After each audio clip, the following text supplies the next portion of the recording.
And we'd walk to school and we'd buy that jawbreaker. And they was big. Oh, you could hardly get them in your mouth, you know. Couldn't wait to get that jawbreaker in your mouth, you know. That thing probably lasts all day. Yeah, the teacher found that out too. Yeah. And I'd be sitting there, and then when I'd want to taste my jawbreaker, I'd bend over, take it out of my hand, you know, and then Under the desk. yeah, under the desk, and then I would do for a while. Then I'd put it back in my hand. Well, pretty soon she got wise to that, and that's when she'd make me sit behind the piano. Oh. Where So- all the kids behind there, and she'd push the piano back, and I'd have to sit back there for having my jawbreaker in my mouth. But then jawbreakers was good, but she finally got wise, took it so. Oh, no. Then we went to buying this here licorice long sticks. We So buy you'd- them. you'd You could buy buy it them, yeah. Before you got to school, you'd Oh stop yeah, we and... get that on the way to school. Uh-huh. On the way to school, see. And then you could, but you had to bend over to get Eat that in that your mouth licorice. too. Well, I spent a lot of time behind the piano for being that way. And then when we had our vaccination, I remember that very distinctly. We had a porch on the front of the house, and it must have been warm enough that Mom would let us out on the porch in the sun with these sore arms, because they got a scab on them about that big. Now, I remember we had polio ones. We got Yeah. that, but you said yours was diphtheria? Ours diphtheria. Oh, okay. Never heard of polio on that time. Oh, okay. And me and Jane would go out. Well, of course, Jane always was naggy about you. And I remember hitting her on her arm.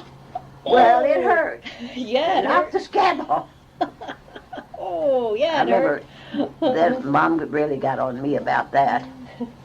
But we went went through, my aunt sent me through high school. Ain't many. She paid for my books and my clothes and everything for to go through high school. Mm-hmm. So I did. Jane didn't. So one night after we was older, and we could, sometimes, Beth, we walked uptown at night, never thought a thing about it. We wasn't scared. No one ever raped us, killed us, or done nothing. The hell they didn't. Uh-huh. I remember having 3 girlfriends, and their parents had rented them a apartment in town to go to school. Really? And we would go over there, and they had 2 daughters. One was about Jane's age, and one of them was about my age, and we'd go over there to spend a weekend with them when they didn't go home. Well, one night, me and the youngest, we decided we'd take a walk. Some boys would pick us up, and they did, And they did. and they did. And we had a good time. Till, I don't know what these boys hit, Beth, but we had a real bad wreck. Oh, no. And I remember it was a coupe, and this one was driving, and the other girlfriend was sitting there, and this other boy here, and I was sitting on his lap. Of course, your knees come up pretty much to the dash, see? Right. Had a sore knee. Well, finally we got back after we got home, had this bad wreck. Ooh. And the first thing my sister said, "You're going back over home and tell Dad." That was sour there. Oh, yeah. So Sunday morning we decided, she said, "You're going over home now, and you're going to tell Dad that you was with them, because it's her boyfriend I was with." Oh, no, she was mad. She was mad. Yeah. And so I said to the other, "Okay, come on, let's walk over to the house." It wasn't too far to walk. We walked over there, and Dad was always done samples. He was boss in the woolen mill, so he done samples on Sunday. He was down to the woolen mill doing a sample to send off. So Mom said, "No, he's down there working." Never told Mom, you know, because Mom wouldn't have said nothing much anyway, but we know Dad would. Mm-hmm. Because, boy, Dad carried an iron fist at home. Ooh. And we walked down there, and I says to Dad, I said, "We was in a little wreck last night. Didn't hurt us." I said, "My knee was just hurting like mad all the time." "Well, what the hell, you supposed to stay there and not go out?" I said, "Well, we did. And of course, Dad knew the boys, you know. Mm. One of them could have been my cousin. I'm not sure Oh, now. you know. How old were you? Well, we was in high school. High school. Okay. Probably 16, 17, Yeah. somewhere along in there. Mhm. So he didn't say too much till the next day. He went down to see that car after they had towed it in. He said, "It's a wonder to me you didn't get killed." Oh. But he never done no more. But then, of course, Jane always threw in her 2 bits worth. Mm. And that made him a little madder at me. I never said too much. That was pretty good. We got along all right then. Then we had a girlfriend, Mickey Kochman. She was a friend of ours, and she babysit. Now that's something that because kids never did do, was babysit. Really? No. Hmm. We had enough babies at home, we didn't want to go away from home. Then we had- Probably true. Yes. Yes. So she was going to babysit for this family. And she said, well, you all come upset, because we lived about a half a block from the school. And right on up was where she was babysitting, not very far. 'Cause Sure. it wasn't more than 2 to 3 blocks at the very most on the road. And so we asked Dad, yeah, we could go up there for a while. Well, the while turned in till 2 o'clock in the morning Oh my gosh. before they come home, and we stayed better in. Mm. Well, we started walking home, Jane and I, when who we found was Dad with the Oh car no. come to look for us to see where we was. And I mean, tell you, we got a tongue lashing there Oh. you wouldn't believe. And we'd never done anything. We just stayed with her till the folks come home, and then we walked home. We wasn't afraid to walk home. You couldn't do it 2 then, in the but you morning. couldn't do it now. Yeah, not now. Mm-mm. So we did that. I got another tongue lashing. I got my share of them. Now, was Jane your favorite sister? My older sister. Just the older one? Oh, Yeah. Oh no, we had lots of them. okay. How many brothers and sisters did you have? There was 9 girls. No boys. You didn't have any brothers? No brothers. I did no not brothers. realize We that. didn't know nothing about boys. Wow. That's why we was curious as hell, I suppose. I was the second oldest. Ah, okay. Jane was older than I. Ah, And then in high school, when I went to high school, and when one of the kids was born, I'm sure it wasn't Hazel, because I'm only 3 years older than her. Could be June or Dorothy I'm thinking of, but I was in high school when Dorothy was born. can you tell me all the girls' names? Dorothy, my sister. Yeah. What are all the... Oh, It she started was with she was Jane. second from the bottom. Jane, Gladys, Hazel, Hazel. Maxine, Bonnie, June, Dorothy, Helen.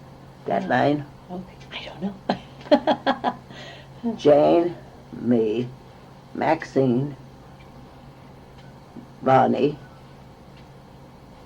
June, Dorothy, Helen. They was 2 in there. There's another one. I had a sister died at 21, Oh, gosh. Norma. I'm just Okay. not sure where she was Hmm. in the group. Mm-hmm. Let's see. I missed one. Must have lost I one. think. Yeah. It was Jane and me, Hazel, Norma, Bonnie, Bonnie. Dorothy, no, Bonnie, June, Dorothy, and I don't know, One more. one more. Hmm. I got 2 sisters. I got 4 sisters dead. I've got 3, 4. Let's see. Dorothy, Hazel died. Bonnie died. Norma died. And Jane. Ah. 4 dead and Okay. 5 living. Huh? Okay. 4 living. 4 living.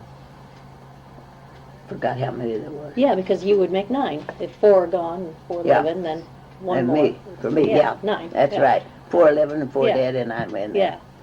Yeah. And so I got through that school pretty good there. But I've always loved to play in cat. We had a lot of stage plays in our school, which Really? they don't have them now, I don't They think. don't. Not a whole lot. Where you get, the class would have a stage play. Mm-hmm. I always loved to play in them stage plays, Mm-hmm.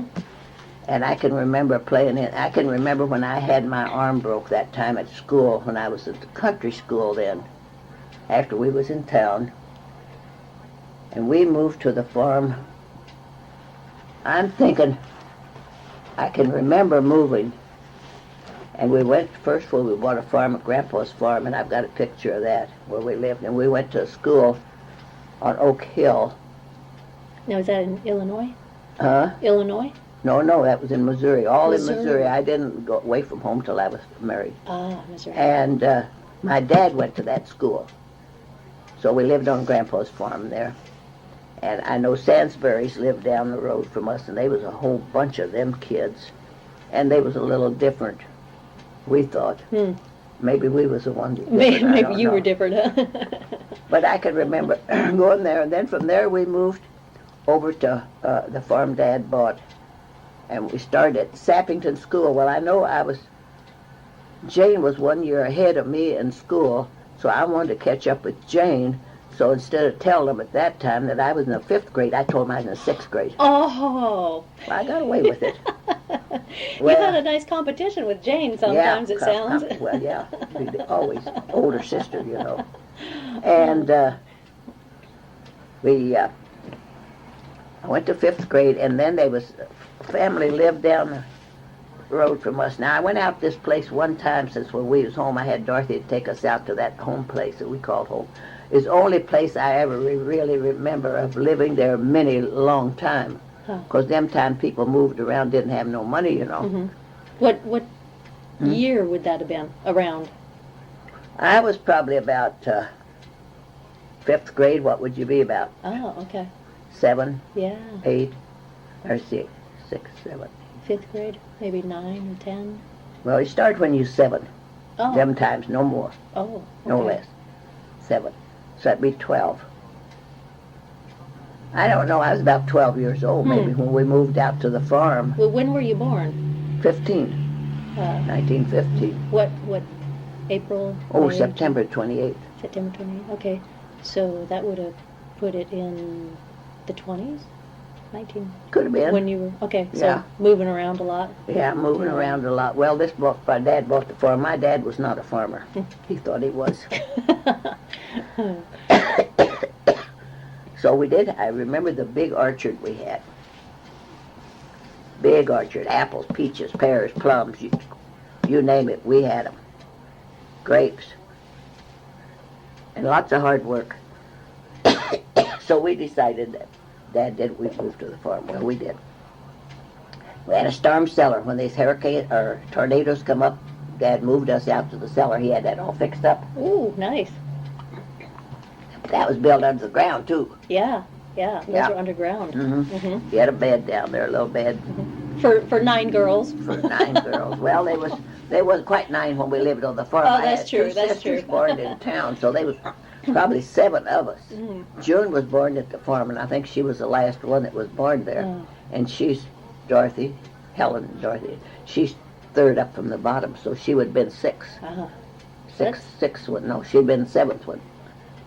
So we'd go move to that farm, and Dad never cared about farming, but he thought he'd get out of that woolen mill. Cause my dad was sent out east twice to start a woolen mill up in he was a finishing department of the woolen mill. And down in Missouri, this woolen mill was a big thing. Those were big things. About 400 people worked there. Those were. And that was a big thing. And Dad was a good buddy of Frank Peck, the guy that owned it.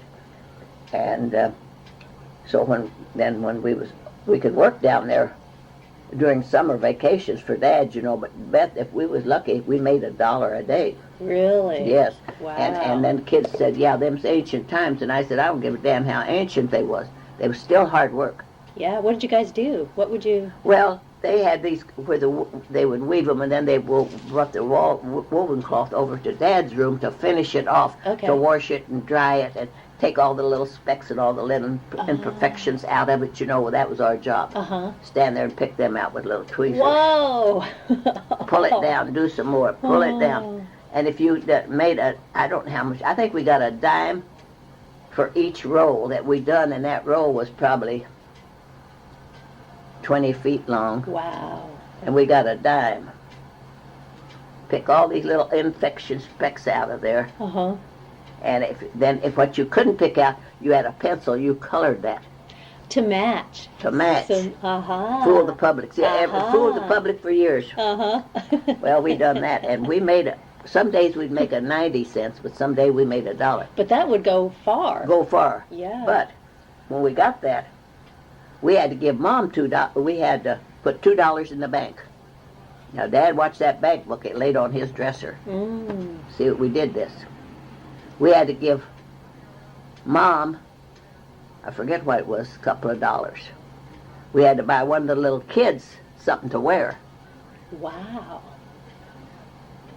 What was left over was our spending money. About a dime. Yeah, not much more. $1 probably at the most. because we didn't make that much. But we did. Dad required that. You buy the little kids, and we could buy probably a little pair of shoes for a kid for 75 cents. Uh-huh. A dress, if it needed a dress, you bought a dress. If it needed shoes, you bought shoes. Whatever Mom said the kid needed, that's what we had to buy. Jane never did do that, but Dad made me. Of course, Jane was older than I, and more stubborn. More stubborn, yeah. I remember some story about when it came time for chores, for dishes or something. Dishes. Yeah. Jane never wanted to wash them dishes. Every time you eat, and we was well in high school then, because we lived just across the field them times from high school in a great big old house. This time when I was in high school, we lived south of the house, just a half a block away. She always had to go to the bathroom. I think of Bertie every time putting these dishes in the dishwasher. First thing Bertie does, I got to go to the bathroom, which I can understand a little bit if you wait, because when you run water, you got to go. So we would got that done, and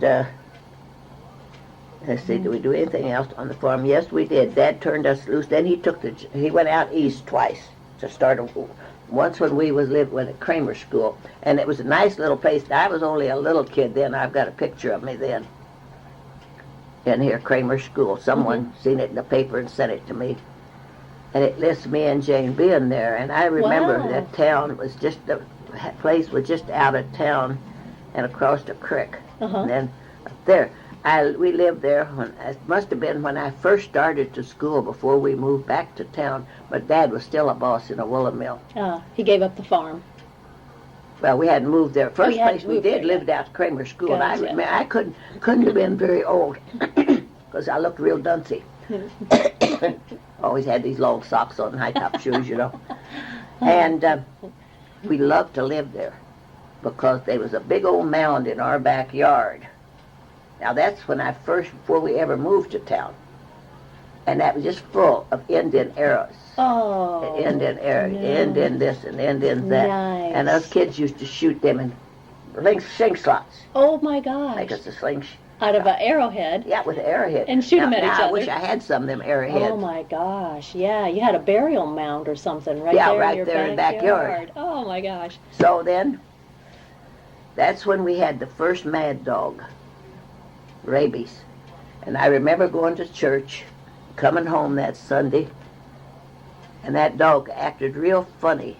It was laying at the back, and it never got up, moved around or nothing. And Dad said, I think that dog might have rabies. But he didn't bite, just acted dumb. You know, there is two kinds of rabies. The dumb kind and the ferocious kind. Oh, yeah, I didn't know that. Yes, they are, because I've been with them before. So he got it tied. He tied it up out in the orchard. It was down there. Everybody had an orchard. Had lots of fruit. Tied that on there, and now he said, "Now don't you kids go out there close to that." Well, of course, Jane decided she would. So she took a long stick, and she went out there and she said, "Doggy, doggy, doggy, doggy." Man, that dog leaped at her. He missed her just a little bit.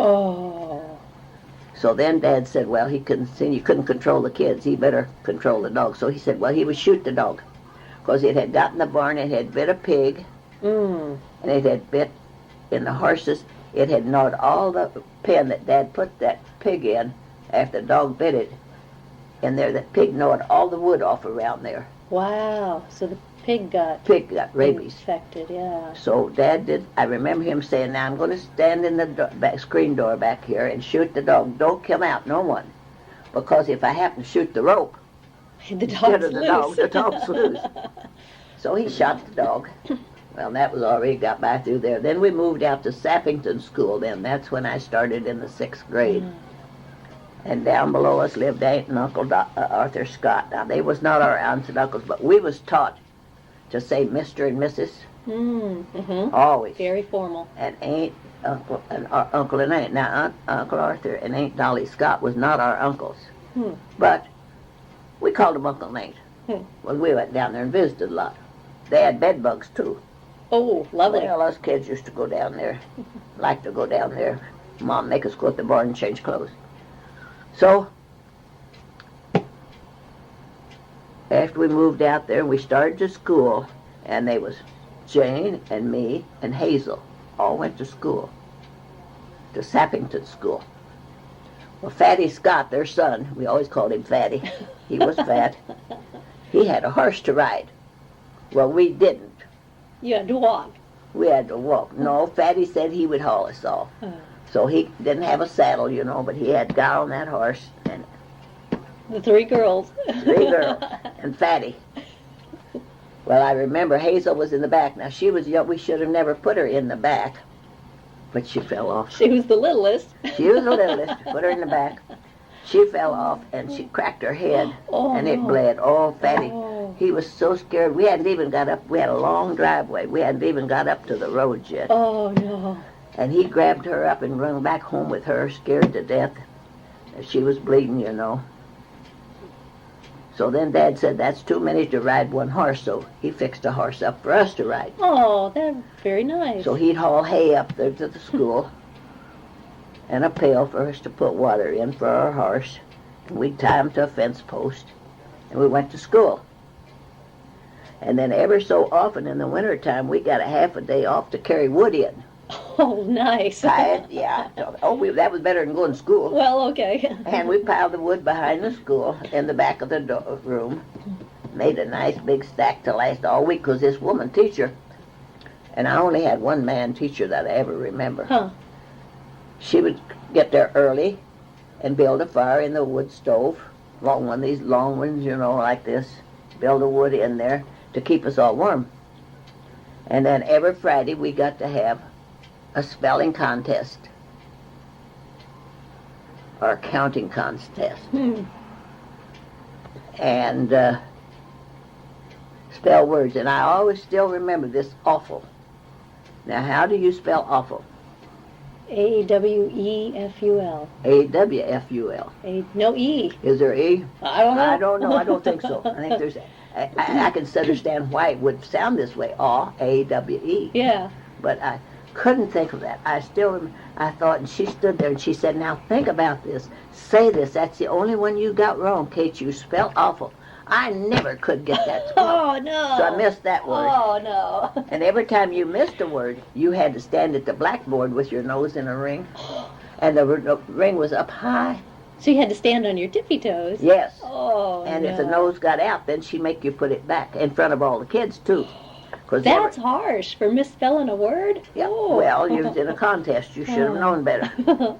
But they was everybody from the 1st grade to the 8th grade through there, too. Yeah. I stood a many a time, my nose in the ring on the blackboard, and I've sat many a time in the corner with a high chair and a dunce cap on.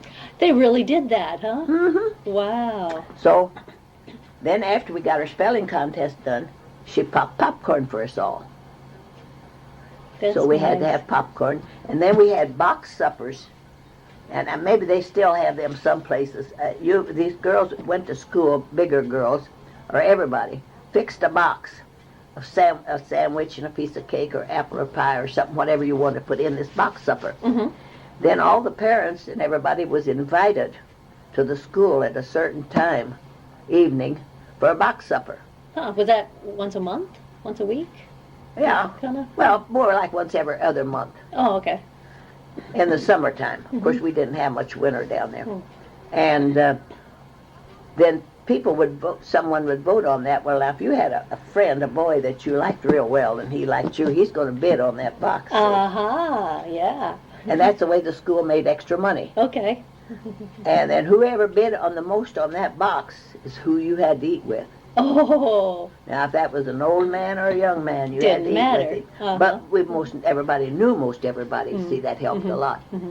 What But- town was that? Huh? What was the town? It wasn't a town, it was in the country. Oh, so it was just like a country school. Oh, yeah, it was a country okay, school. Okay. And then we went on, we'd get along pretty good till Fatty Scott.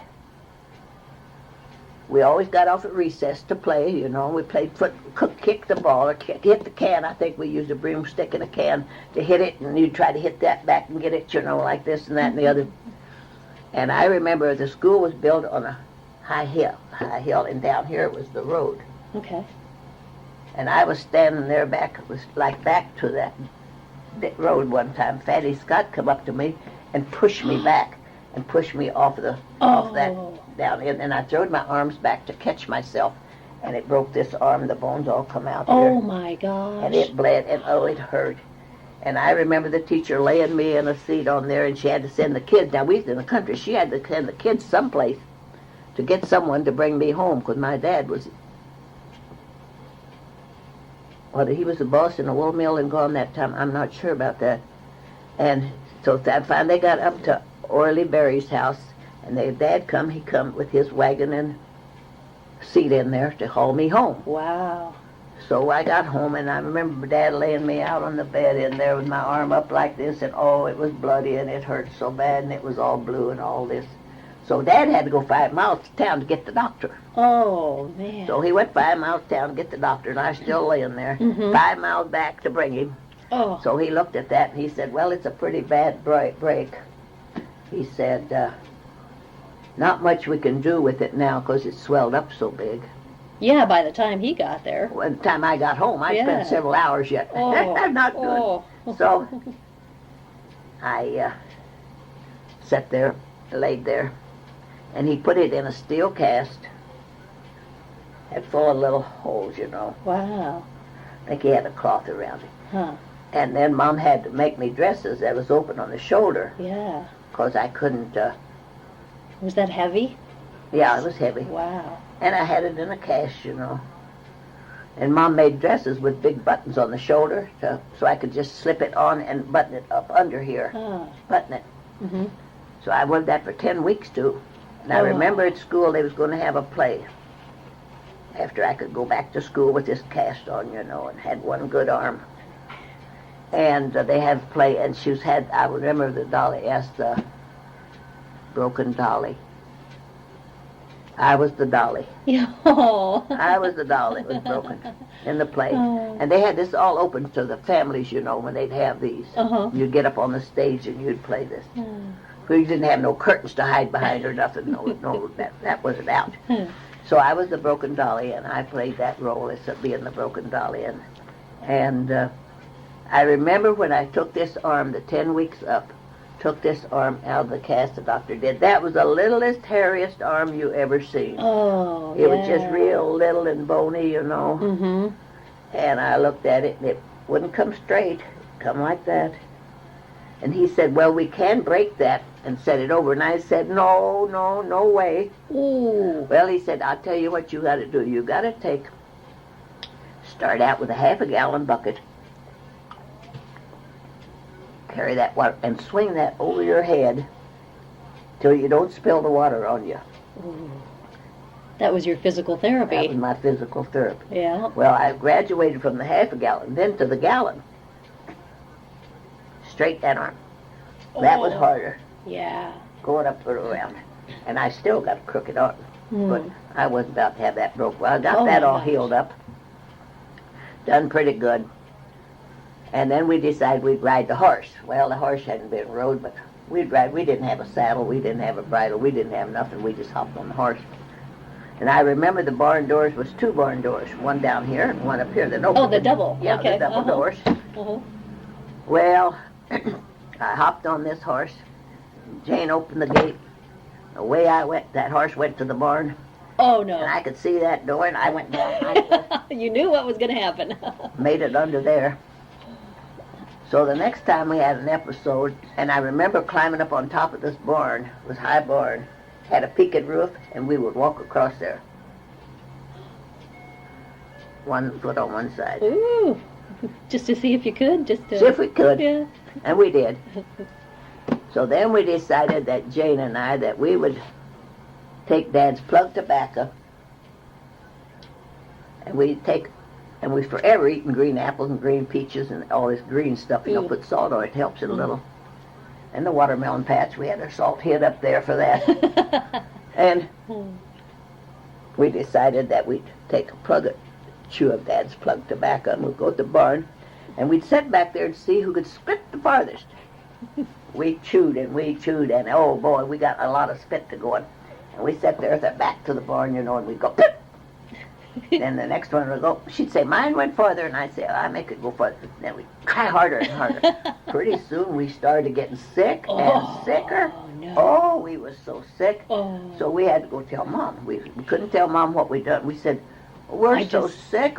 We feel like we're going to vomit. Yeah. Mom said, you kids been eating them green apples again? Yeah. Yeah. Dose of castor oil. Mom gave us a dose of castor oil for everything that you ordered. And you know what she done? She put it in a coffee cup, about half full of hot coffee, poured that castor oil on top. Oh, so you drank the oil with the coffee?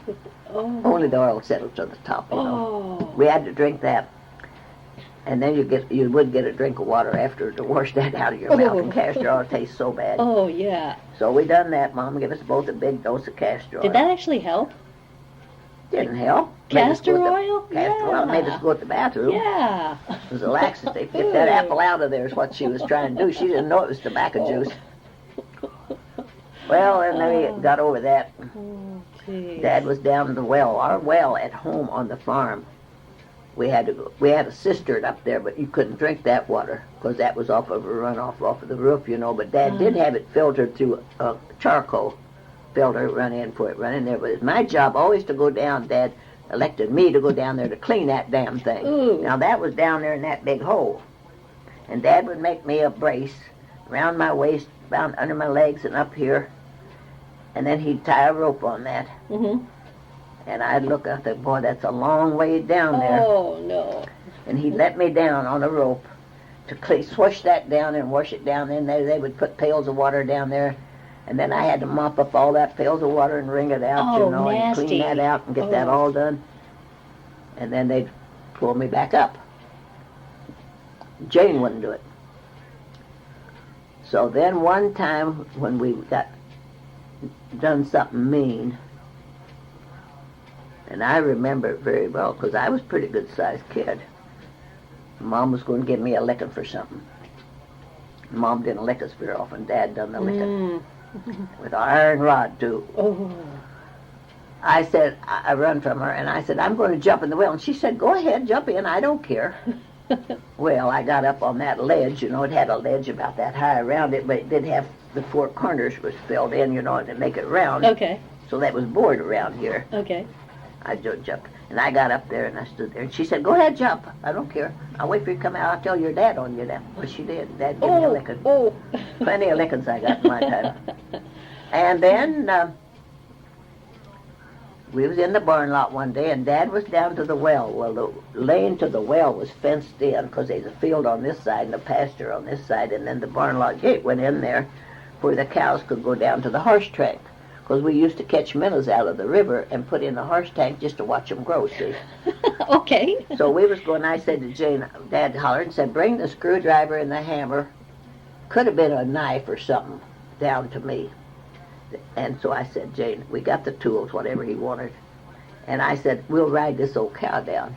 I will ride this cow down. I said, Jane, now when I get on, open that barn lot gate, and this cow will walk down there to the well, and then I'll be down with Dad. Well, she did. She opened the gate, but when she opened the gate, she twisted that cow's tail. And you know what happened then. Yeah. That cow jumped and threw me off in the barbed wire fence, cut my leg, and took a hunk out of my leg in a V shape just like that. Oh, wow. And it was bleeding like crazy. Well, Dad come up, and Dad's method, of which is still good, was sugar, lard, and turpentine mixed together. And I've done it with my kids. Is that right? Yeah, lard is a healing Huh. thing, very healing. Oh. Sugar is too, and you put turpentine in there with it. So Dad mixed his lard and his sugar and his turpentine up and put it on there and told Mom to give him a white Band-Aid. Well, Mom always saved the old sheets and old pillowcases to wrap up all these cuts. Band-Aids, yeah. Band-Aids. So Dad wrapped it up. That got well. Then I thought, well, he said he's going to take the job back to Woolen Mill. Be as the boss. Frank Peck and them had bought this Woolen Mill and started it up. And us kids could do the farming. Mm. So he fixed us a plow, a riding plow. And he put 2 seats on it. Okay. One to drive and one to work the feet. Okay. I don't know what I was doing, but I remember, boy, we was really laying her by there. We'd made a circle of this field just like this. I'd have too much fun with that rather Oh than yeah, the dirt was working. turning over fast, you know. Yeah. pretty soon we hit a stump. The mules broke. Old mules was wild as hell anyway. They broke loose, and we fell off. Got up, we wasn't hurt. And we couldn't do nothing about it because the plow was wedged in them stumps. Was stuck, huh? Oh. So Dad come home, and we said, we don't know what happened, Dad, but that stump was there. And I said, we were just poking along there plowing whenever hit that stump. And I said, mules broke loose, and we fell off. And, well, you wasn't hurt. No, we wasn't hurt. Throwed us too far to hurt us in the first place because that plow quit right there as soon as it hit that, just like that. And, of course, the mules didn't go no place. So he fixed that. He got it up. He couldn't believe. He said, no, you must have been going a little too fast. Well, we might have been a little, but not much, we said. Yeah, right. But we didn't say, boy, we had more fun plowing. I was whipping, Jane was driving. So we took care of that. So what were you trying to grow? What was he going to... Well, we planted corn. Corn, okay. Corn. We had corn, wheats and oats, whatever. Uh-huh. Because you had to feed the animals. You had horses, yeah, we had obviously, a couple of 3-year-old cows, you know, and then the mules and the pigs. And I remember slopping them pigs, and there's nothing hurts worse than your bare feet than have a damn pig to step on it with his feet. Oh. And we had to do that. And, of course, while Dad was gone. But we didn't have to get up and do any chores before we went to school. That's one thing Dad said he would manage that before he went to work. He seemed like a pretty decent guy, you know. He was, but he was firm and strict. Yeah. Mean, too. Yeah. Because I've seen him whip the mules, Beth, and I'm not lying, tie them to a walnut tree in our backyard, in our barn lot. There's a big walnut tree there. And take a whip with wire on it and whip them horses till the blood run out of them. Ouch. For kicking at him. Well, next time he got close, them mules kicked at him again. And then they kicked at us. Every time we wanted to harness them up, back behind them, they kicked at us. Because they'd been whipped and they knew it. Yeah, yeah. So Dad done that. And I remember one time, it was an old barn, and Dad had a pig, and I don't know what he was doing to the pig. He was going to put rings in its nose, probably, to keep him getting in the ground, you know, born in the ground. And he elected me outside to hold that old barn lot door shut. Well, now, Beth, I wasn't very big. I was big enough to run like hell. And you hold that door and don't let that pig out. Well, Beth, I remember. I couldn't hold it fast. And that pig got its nose in that door, and it probably weighed 200 or 300 pounds, maybe more. Yeah. And I couldn't hold it, and that pig got out. And it run like crazy. Got out. And Dad gave me a lick. And he said, now you find that pig, and don't come home till you bring it home. You cannot chase a pig back in the same hole it went out. Yeah, how are you going to get that back? He didn't give a damn either. And it was dark, and there I was, still out there in that woods, looking for this pig. Couldn't find this pig. Never did find the pig. Oh. Probably come home the next day. I don't remember what happened to this pig. But I remember then one night, we had a sweet potato patch and a potato patch, but they wasn't together because you can't put them together because they interbreed, I call it. Interpollinate with each other. Yeah. So the pig got out of the fence in the pasture, and he bored in under this hole, you know, in the fence. So Dad elected to put that pig, make that pig go back in that hole he come out of, under the fence. Well, us kids run that pig. Hot. Oh, I remember it was so hot. We run that pig, and you son of a bitch, he'd say, you're going back where you come out at. Now, he could open the gate and let this pig in. But no. No way. You're going to make it go back under the fence. Pretty soon that pig just dropped over stone dead. Oh, no. no. We run him to death, us kids. Run him to death. Almost us kids, too. Oh, no. Run him to death. Oh. Dad said, good for you, you son of a bitch, and he drug it down to the woods and threw it away. Didn't even eat it? Oh, no. I remember he put the chain around his neck and had the mule hooked to it and drug it down there in the woods and dumped it off I suppose the crows and the all varmints and everything ate it up. I would imagine, yeah. So that ended that. That taught me that you don't drive a pig back in. Yeah. That obviously wasn't your pet pig either. You said you didn't have any pets. No, we didn't have. The pet pig we had was a little runt that Dad gave us, and we raised that, but it wasn't mean. It just stayed in the yard, you know, and walk around or wherever it wanted to. And our house on the farm was built up off the ground. I guess it was a little bit of a hill, I'd have to say. Maybe the front was close to the ground, maybe 2 steps at the most. By the time it got to the back, you had to have about 4 steps to get up to the kitchen. Oh. And we had a little platform with 4 steps on it, And I remember dropping the kids, a baby off there one time. Well, Mom, I was holding it. I was never good at holding kids. And I remember holding that baby on there and dropping that baby off of there. Didn't kill it. Didn't hurt it. Jeez. Lived, anyway. And so the pig didn't. That one died. Okay. And then was later on after that, Dad hunted for possums. And a possum is the one that hangs in a tree by its tail, you know. Yeah. And they eat persimmons. Yeah. Well, we had lots of persimmon trees. So Dad was going to hunt a possum for Uncle Trace and Aunt Nettie. Uncle Trace liked possum. Okay. And they lived in Kansas City or else out east. I forget which. I think Kansas City this time before they moved out east. So Dad was going to get Uncle Trace a possum. He'd dress it, skin it, hang it on the clothesline to dry or whatever you want to call it for a few days to tender it up maybe. Cure, I don't know. And then he would wrap that up and send it to Uncle Trace. Well, he was going to go hunting one night. And he said to me, you clean the globe in the lantern, the globe, for me. And it was a round one where you'd lift it out, and then take it out. Well, whoever put the globe in the last time didn't put it in just right, because there is a little notches in there that wire would fit in when you put it in right between them. So I set it on the top of the stove. It was after supper. To take the globe out. Well, when I set it up there, it started to it fell out. It hit the hearth down here of the stove and broke. Oh, no. Dad hit me so hard, right in my face, too. Oh, no. I run out that door, and I run down to Uncle Arthur and Aunt Dolly Scott's and stayed all night. Oh. Now, they didn't come looking for me either. I don't know whether they know where I was or not, but I remember that. Now, I was big enough to do that. So I had to be pretty good size, because when we moved back to town, I was 15, I think. So I stayed at Uncle Arthur's and Aunt Dolly's all night there. And I told him Dad hit me. Of course, I had a blue face. Oh, my gosh, yeah. He popped me.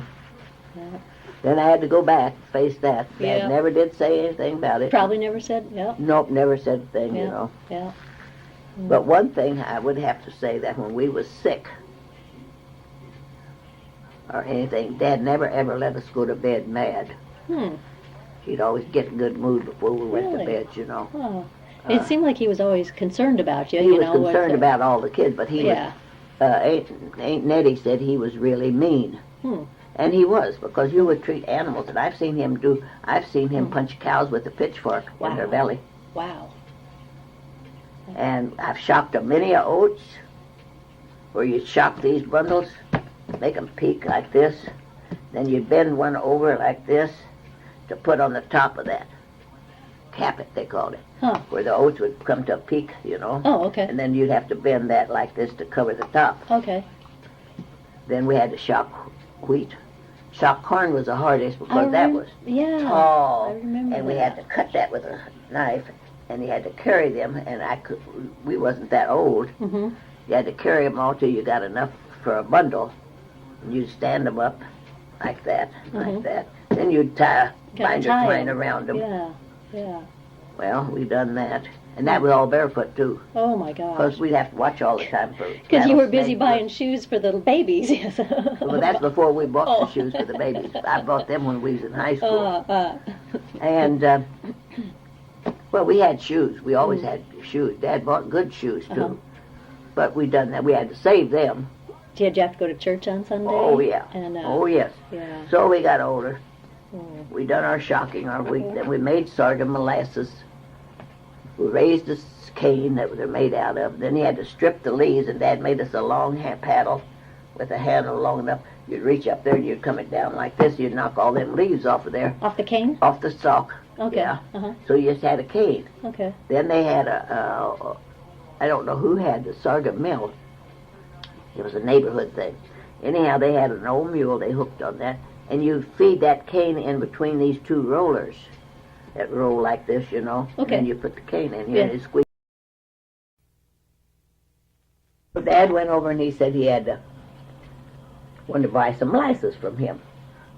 Well, he said, now, Mr. Shenwork, he said, I'd be glad to sell you some molasses, but we only have 400 gallons, and that's for our own use. 400 gallons. 400 gallons. Own use. Well, we couldn't get that. Dad wanted 5 gallons. No, he couldn't spare, so we didn't have no molasses that year. Oh, no. But we bought syrup in half-gallon pails. Mm-hmm.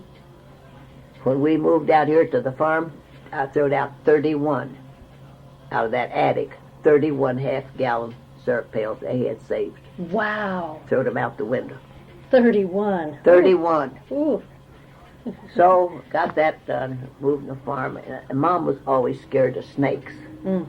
We was blessed with them down there. Oh, I'll bet. We had water moccasins. Us kids used to swim in the river. Dad had his staked off. We could go down there and swim, but you stay in these here stakes. Water's not very deep here, but... The snakes wouldn't come... Did he have a net or something?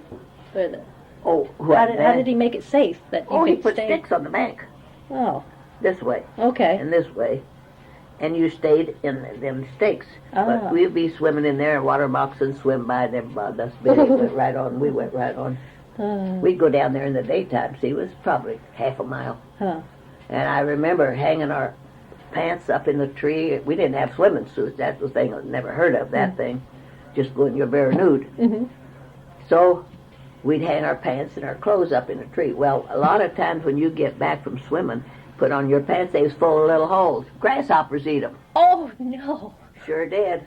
Eat them nylon pants right up. Oh. Well, what were they made out of? Was it Nylon. woolen? Nylon? Just like you buy nowadays. Oh, was it? Okay. Well, maybe silk, I don't know. Okay. I called it nylon. Uh, So they was eat up all full of holes. So then I remember one time we was down to the well, and Mom was with us, and Dad was always doing something to scare Mom. Now, he knew Mom was very scared of snakes, and a blue racer will chase you, and they can chase pretty damn fast. Well, Mom was going up the road, up the driveway to the house from the well, and Dad picked up a blue racer and threw it at her, Oh, no. and it landed on Mom. Oh, no, it hit her. Now, that was mean. That was mean. That was mean. And he laughed, because he used to pick up snakes and snap their heads off. Some way I wouldn't pick up one. Gosh, no. Yeah. I've killed a many rattlesnake, because Mom was always scared of them. And when she'd see a rattlesnake, she'd holler, and I'd get the hoe, and I'd chop his head off. Then we'd hang him on a fence so we could cut his rattles off of his tail. And he had said you have to leave him hang there till the sun goes down, because the snake don't die till the sun goes down. That's what we always heard. Whether they do or not, I don't know. Anyhow, they kept wiggling all the time. Yeah. Yeah. So after they died, we went out and cut these rattles off. Had quite a collection of rattlesnakes. Oh. And then we had the chickens. Our chicken yard was the orchard, because if you keep chickens or ducks or geese in where your apples and peaches and pears was, they'll keep all the bugs eat up and all the little apples. Geese will eat them little green apples just like crazy. Ah. So you never had worms in your apples, Very or nice. peaches or pears or anything. Didn't know because- that. Ah. And then the back house was in there too. So if we went to the bathroom, you had to go through the orchard to get to the back house. Well, that wasn't too bad in the daytime, but at nighttime, you had to go to the back house. Through the orchard. Yeah. Well, we lived on that farm. That's when Dad first moved to town last and never moved back to the farm. We lived there 7 years. Was it? Yeah. Now, your mom, she probably didn't work outside the house. She Never, was busy ever, with... never, yeah. ever. Wait, them days did they have time? They was pregnant all Gosh, the time. no. 9 times. How many months are you Yeah, pregnant? yeah. 81 months. Oh, my 9 times. Yeah. 81 months. Crazy.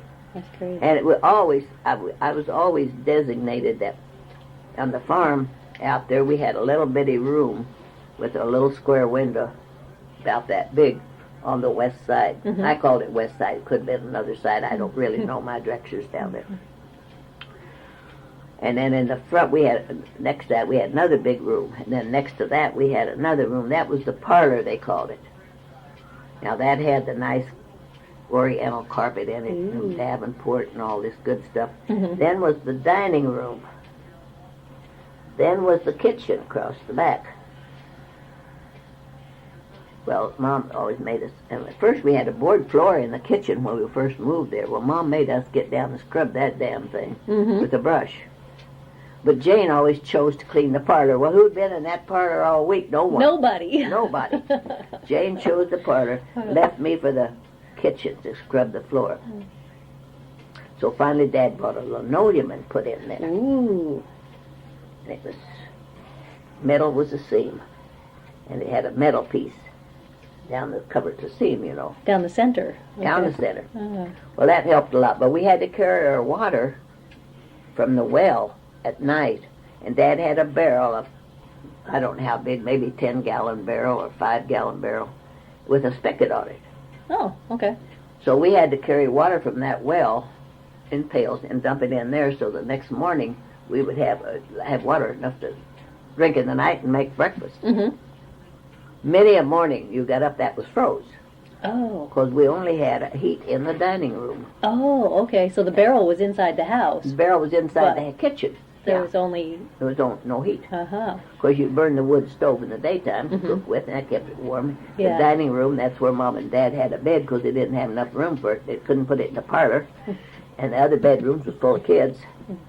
So they had a bed in the dining room where Dad kept the heat. And he had a big round iron thing about that big around, probably 11 inches across, and about that thick. Now, I don't know where Dad ever got that, but that was laid on our stove to heat up, and every night that was wrapped and put in our kids' bed. Put in the bed. I've To heard warm our that. feet up. Yeah. But we had feather beds too. We didn't Mm. have mattresses. We Mm. had feather beds. And I can remember many morning wondered if it snowed last night. We'd get up and look at the foot of the bed. If it wasn't snow on the foot of the bed, it didn't snow because the window had cracks all the way around. Oh, it. my And it was on the gosh. west side. Oh, On no. our side, maybe.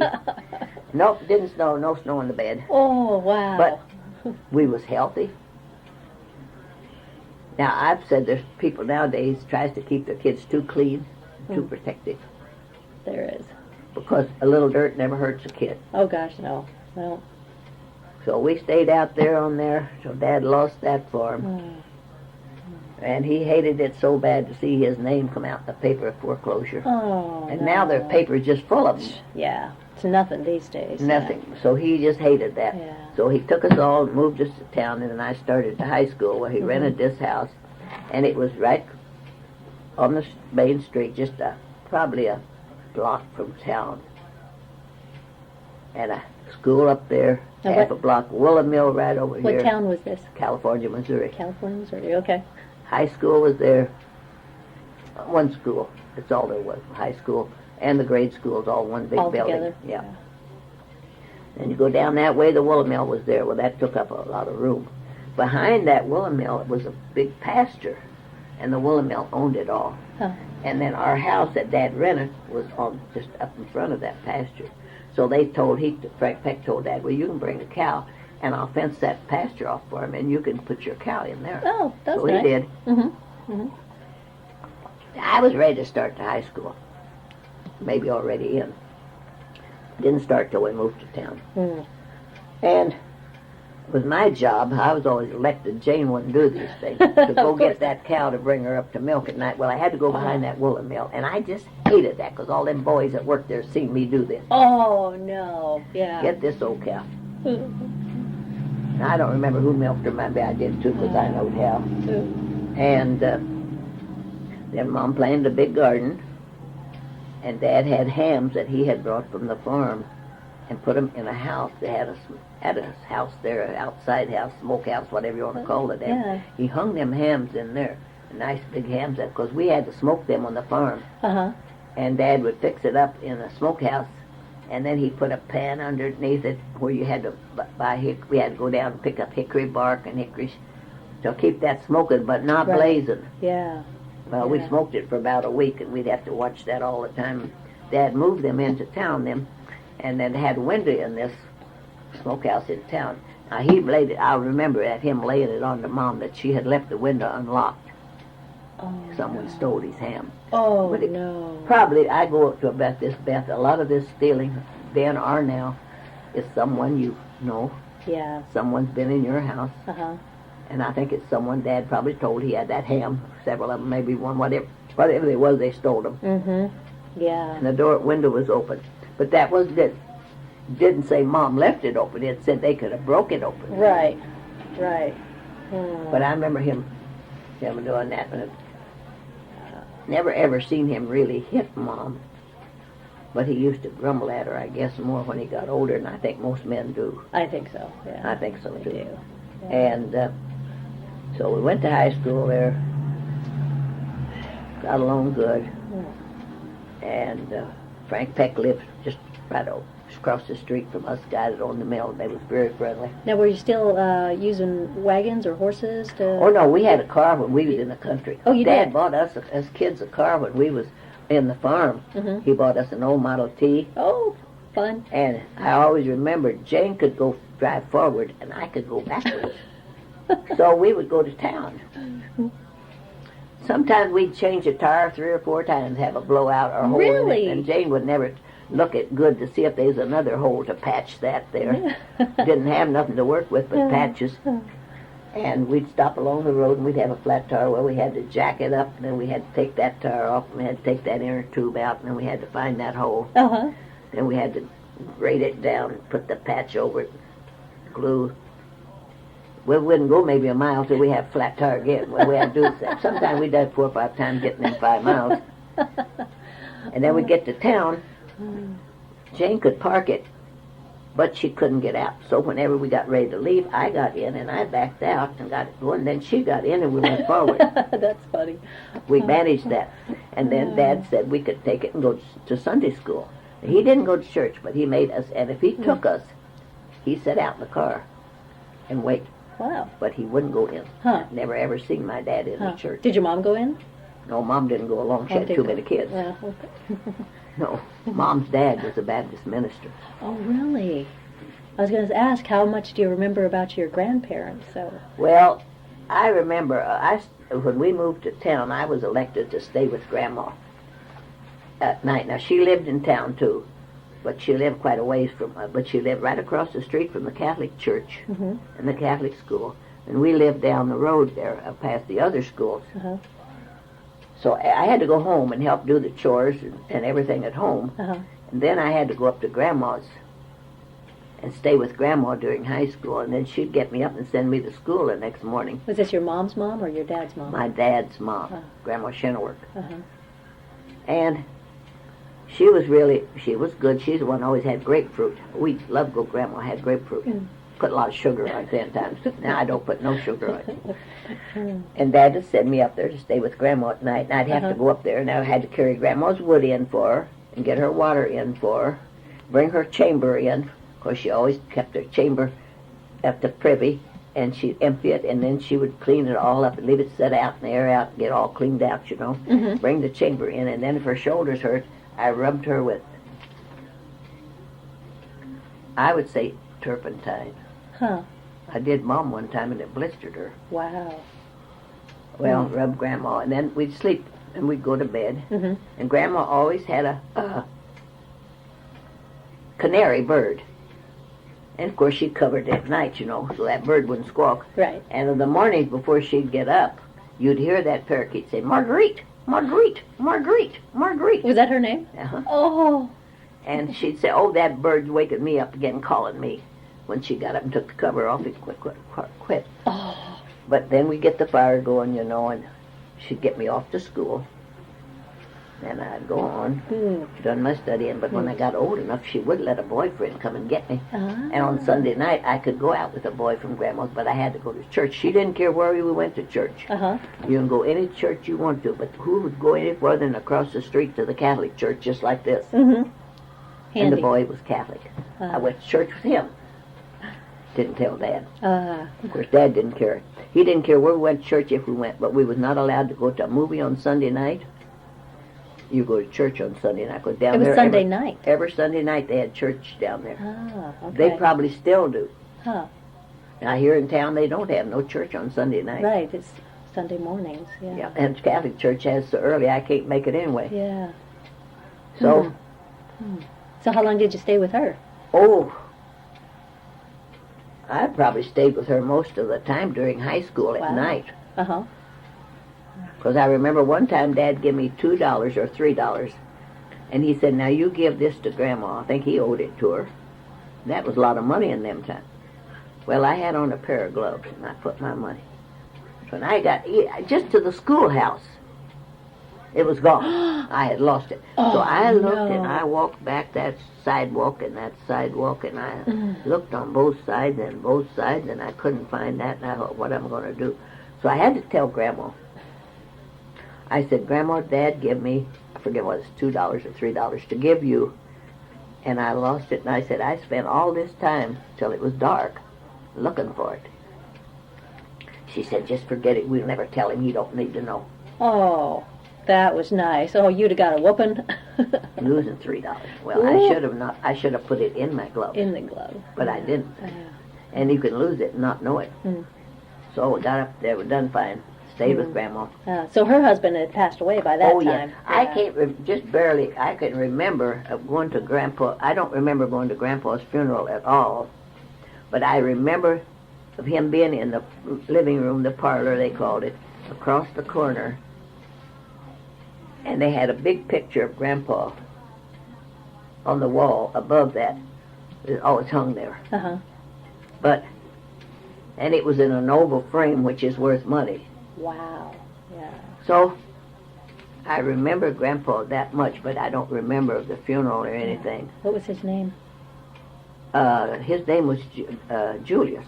My dad was Henry Julius, and his dad was Julius. Now, I don't know what else, because Grandpa's ancestors come from Austria.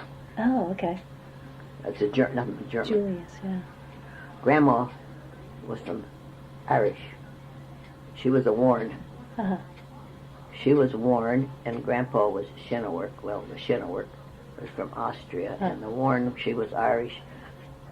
And on Mom's side, Grandpa Alley, name was Jim, and he was James Nick. Now, I've got a little history on that one. I can give that to you. Yeah, that'd be interesting. If I can think of it. Yeah. I can find it.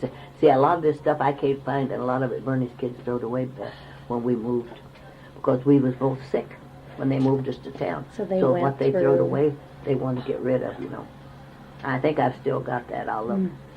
And Mom's dad was Julius, and his first wife died quite young. Or his second wife, I forget which one. Anyhow, he was married part Indian. Uh-huh. We never ever heard of nationalities when we was kids. We knew there was two peoples, niggers and whites. Uh-huh. You associate with whites, leave niggers alone. And Bernie's families taught them their heredity, German strictly. Bernie couldn't speak English when he started school. He'll deny it, but his sisters told me. Wow. That he couldn't speak, so stayed with Grandpa. But on the farm, when we still living there, I loved to go over to Mom's grandparents, Grandpa and Grandma Allie. Grandma Allie could fix the best meals. And she took corn and shelled it from the cob, and she put it in an iron skillet with butter. So her name was Allie? Is that Allie. Or is that a nickname? No, Allie. Allie. A-L-L-E. Okay. A-L-L-E-E-E. Okay. Allie. Allie. I think his name was Nicholas. Huh. James. His parents was Nicholas. I've got it in there. Now I'll look for that after a while. Now remind me of that. Okay. And we'd go, in the farm, I would love to go over to Grandpa and Grandma's. But I had to do all the chores first. On Friday night, I got to go. Beth, now, I never thought a thing about that. Grandpa and Grandma lived quite a ways from us. We'd go through this field, through this woods, cross this creek, out this way. Grandpa and Grandma had a long driveway. We finally made it to Grandpa and Grandma. Now, I've walked that many a time at dark at night. Never was afraid of wolves, because we had lots of them down there. They never bothered us. We wasn't scared of them. Skunks, coons, you name it, we got them. Huh. Snakes. I wasn't scared of them. That's nice. Never That's did we nice. go, and Grandma was so good. She had a cat in the house. I Mhm. always know. Of course, I could see a little bit of this cat them times. I can't see your times because the houses was not that good. They was older, Uh-huh. and they got mice in them. Mice. But if you had a cat in there, they ain't never had a mouse. Uh-huh. So I remember Grandma having this cat, and it had a wood stove in there, and the living room, and they had a bed in there, and under that bed was this litter box, but it was ashes. Ashes, it makes good litter box. And when that cat had to go to the bathroom, it went in the litter box. But every day, when Grandma cleaned the ashes out of the stove, the litter box was empty and fresh ashes put in, and the cat laid behind the stove. Well, I used to love to go over there at Grandpa's and Grandma's because she'd fix this corn for us, and we'd chomp on that. Corn on the cob, like? No, that? it was shelled, old shelled corn hard, and you put it in a skillet with some butter, stir it up, put some salt on it, and keep stirring it, and it gets puffy, a little brownie. You can buy it now at the bags. Uh-huh.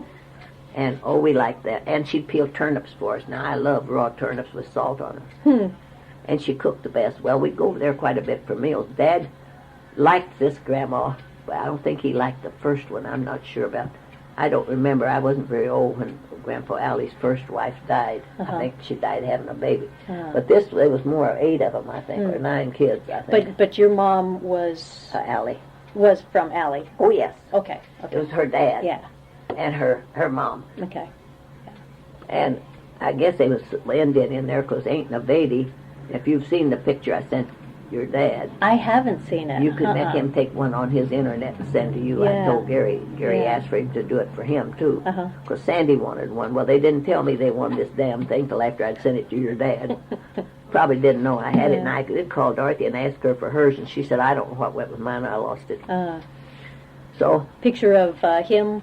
my mom's whole family. Wow. And years ago, they always had a family picture, Beth. You've seen them. Now, I don't know, it probably didn't cost that much, but they was Grandpa and Grandma and all these growing kids. They was all growing. And, they was littler, bigger and bigger. I think it was 9 of them. But in the whole bunch, there was only 2 boys that I remember, Uncle Albert and Uncle Andrew. Now, Uncle Andrew looked really Indian. Aunt Navady looked really like an Indian.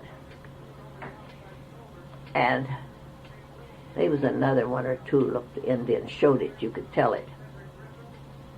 So I thought, well, I'm going to be different. I'm going to claim, instead of them Germans up around here, because they're all either Norwegian or German, I say I'm Irish Indian. There you go. Irish Indian. Irish and Indian, yep. Yep. Irish on Mom's side, Indian, I guess, on Dad. Indian on Mom's side and Irish on Dad's. Yep. Grandma Shuttleworth was Irish and Grandma's was Indian. So if they ask me what nationality I am, and they're Irish good at Indian. that, I say Irish Indian. Oh, Indian. Yeah, you look Indian, they said. Well, I didn't know I looked Indian, but probably did. What was their last name? Did you tell me already? Who? Your mom's. Allie. That was her first name. Oh, Amanda. Amanda Lee. Amanda Lee Allie was her name. Oh, okay. And Dad's was Henry Julius Shinneworth. Their last name was Allie. Oh, Mom's last name was Allie. Oh, I thought that was her first name. Oh, no, her maiden name was Amanda Lee Allie. Ah. And Dad's was Henry Julius Shinneworth. Gotcha. And Okay. even Gary's daughter, Mary named one of her daughters Amanda May, after Mom. Okay. I was never much people's names. I was never much on this, name them after people. But I've got Ronald named his youngest boy after his dad, Ronald's dad, Albert Thompson. Yeah. So, got by there. Grandma's go over there through the woods. We had to come back Sunday. So one time I said to Jane, let's walk over to Grandpa's and Grandma's. Now let's go down this way, and we'll cross this little creek here. I called it a little creek, a little branch. It was not much water in it, probably. We had to wade through it anyway. Well, we always said, you take a horsehair that's in water and it turns to a snake. Now, come on. Now, listen, I put a video on. You see it wiggle. But now, whether this is the water that's doing this or this is the hair, I'm not sure. But we seen this puddle, and they said, let's look for horsehair snakes in here. Well, Jane got in, and I never seen so many leeches on anyone's leg, and you know what a leech is. Oh, nasty slimy things. Slimy. Yeah. Stuck on you. Oh. Oh. She jumped out and started screaming, and I took a stick and I started swatching them off and knocking them off before we got over to Grandma's. Ooh. Not that they hurt her. No, they don't hurt. They're just, creepy. They're just, yeah. Because yeah. they fish with them up here. Oh, do they? Okay. Ugh. Big one. Blah. Nasty. So we went over to there, over at Grandma's, but Jane, that wasn't much on that. So then when I won one winter in high school, no, I wasn't in high school. Before I got to high school, I wanted a new winter coat. I was tired wearing old hand-me-downs from Jane. Jane was a little bit littler than me. She was shorter and skinnier. And Dad said, you can take Virginia's, her name was Grace Virginia. Oh, okay. But in a kid, she was little, and we knew an old lady that was named Jane, and she was kind of little, so we always called Jane Jane, Huh. Jane Pullum. Oh. She didn't mind. So Dad said, no, you got to take Jane's coat, and I didn't want to take Jane's coat. I said, then this guy asked Dad, his wife had a baby, and he asked Dad on the farm. Now, I wasn't very old, Beth, because I was just barely out of the 8th grade, because I went to the 9th grade in town, Okay. because they didn't have that in the country. And he asked Dad if one of the kids could come and stay with them till his wife had this baby. And them times the wife stayed in bed for 2 weeks, had this baby. Mm-hmm. Probably the only vacation she ever got. Yep. And Dad asked Jane, she said, I'm not doing anyone dirty work. I said, I will, because I want a new winter coat. Well, he said, they won't have to take care of his wife. Beth, the first thing I done when I got there, they put me in a washing machine. In an old wooden one that you went, Oh, no, you're scrubbing the clothes on you that. turned the clothes, you know. Oh. Old wooden one, cast, it was wood. Put me in that. And it was December, and I had to hang them sheets outside. Oh, my and gosh. they froze as stiff as a board before I got them on the line. Oh, Still no. froze when you take them off. And he had 2 kids. And he sent the woman home that was taking care of his wife. So you had to I take was care gonna of that, Take too. care of that, do the cooking, take care of them kids, do the cooking, and do the washing, do the ironing. I was just busy in the cat Oh, on my the tin roof gosh. all day long. And finally he said, would you mind going out and feed the chickens? I said, I sure would. I got more to do now than I can do. Yes, I would. And then, when it comes for the end of the week, I get to go home. I stayed there all the time. And that woman was one that you had to bathe that baby and dress that baby and change them diapers and wait on her, and she laid there in bed and could think of a million and one things to do. Oh. Cook breakfast, kick you out of bed in the morning at 5 o'clock, cook breakfast and get them kids all settled. It wasn't, I don't think any of them old enough to go to school, 2 of them, a boy and a girl. So when he asked me to feed them chickens, that drove the line. I said, I got more to do now than I can do. I won't do it. So when the end of the week come, he gave me a check. And he said, now how much do you want for this week? And I put $7 or $10 down. Ooh. He said, $10? I said, and worth every nickel of it. He never called me back no more. Now, if he thought I was going to work for nothing, he was crazy. And I wanted that $10 to buy a new coat with. Yeah. Oh, and, my gosh. and he said, that much? I said, worth every nickel of it. Yeah. Take care of all them kids and Do the them wife kids, and do the the baby. cooking, breakfast, dinner, supper, big meals. Feed her, feed the baby, carry the meals into her, carry them out, clean the house up. And then he said, would you mind feeding the chickens? I said, got more to do now than I can do. Yes, as a matter of fact, I do mind. I wouldn't do it. So I went through that one. Then if we moved to town, I worked for Dad in the summer. Because he did see that. But Dad worked as hard, no Yeah. question about it. Oh, yeah. But I found out when you work for your husband, you work harder than you do for anyone else. Oh, Beth. yes, That's right. yep. I've done it twice. Now, did you graduate high school? Oh, yeah. Yeah. I went through high school. Uh-huh. And I remember in home ec, we had to make a pie. Now, some of these, and Dad always said we associated with people, banker's daughter and them. Now, I found out their house wasn't as clean as ours was. Because we'd go over there, and their house was not that clean. But we still, the banker's daughter, we'd go over there. Yeah. So we made this pie one day. We put this egg whites on top, you know. And this one girl there, she dabbed at this. And brought these little pie peaks all over it, you know. I smeared mine around there, closed her up good, and put a big glob on top. I got first prize for my nice-looking pie. Yeah, nice. So we can shut it off now for while we rest. Yeah.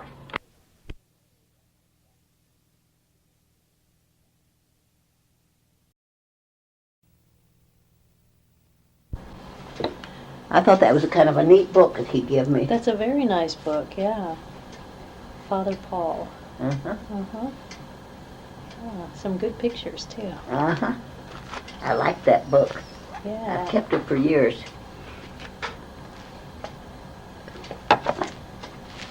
That's really neat.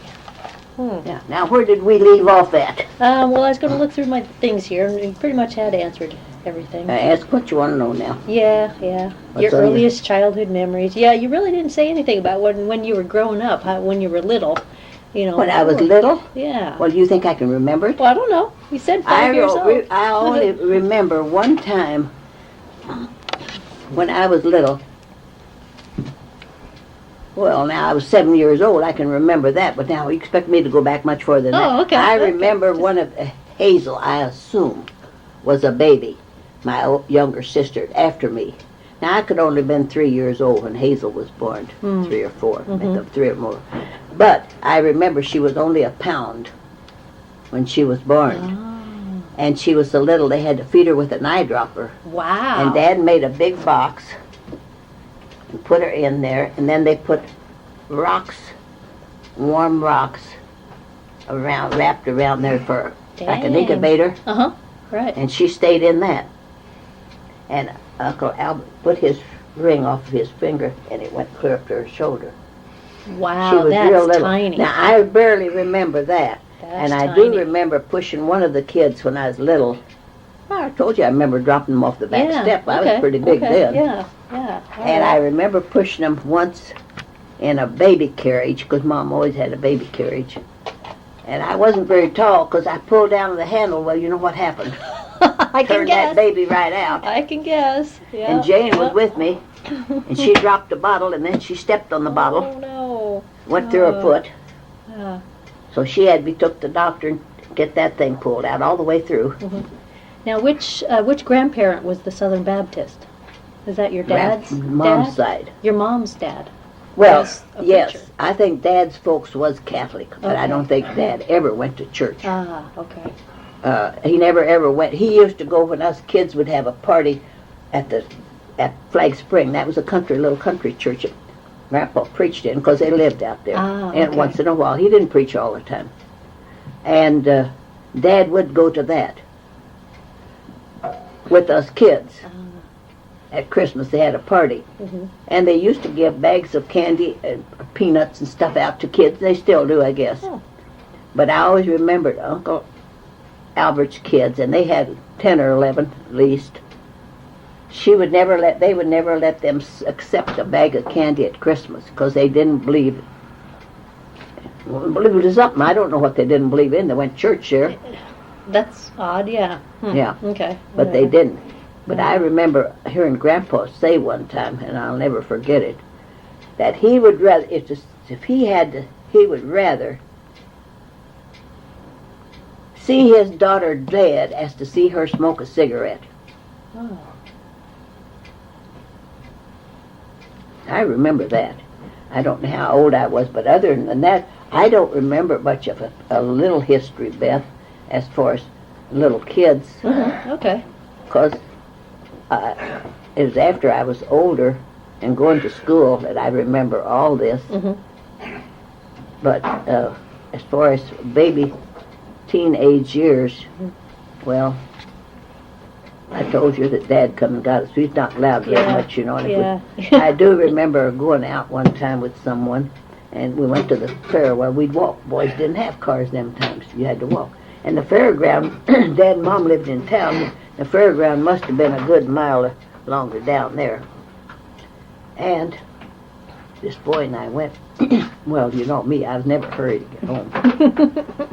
Well, got late. Well, I knowed when I went home. And Mom left the screen doors unlocked in town. Then you could do that. Yeah. And I remember I had high heel shoes on. Now I try walking that for. Oh, that's a long way. Look good. Oh, can't walk. Oh, hurt. So I did. I got the door, and I did take my shoes off. We had to go upstairs. And I went upstairs carrying them shoes, and I just sat down like this inside the door. I know Jane was in bed, my sister.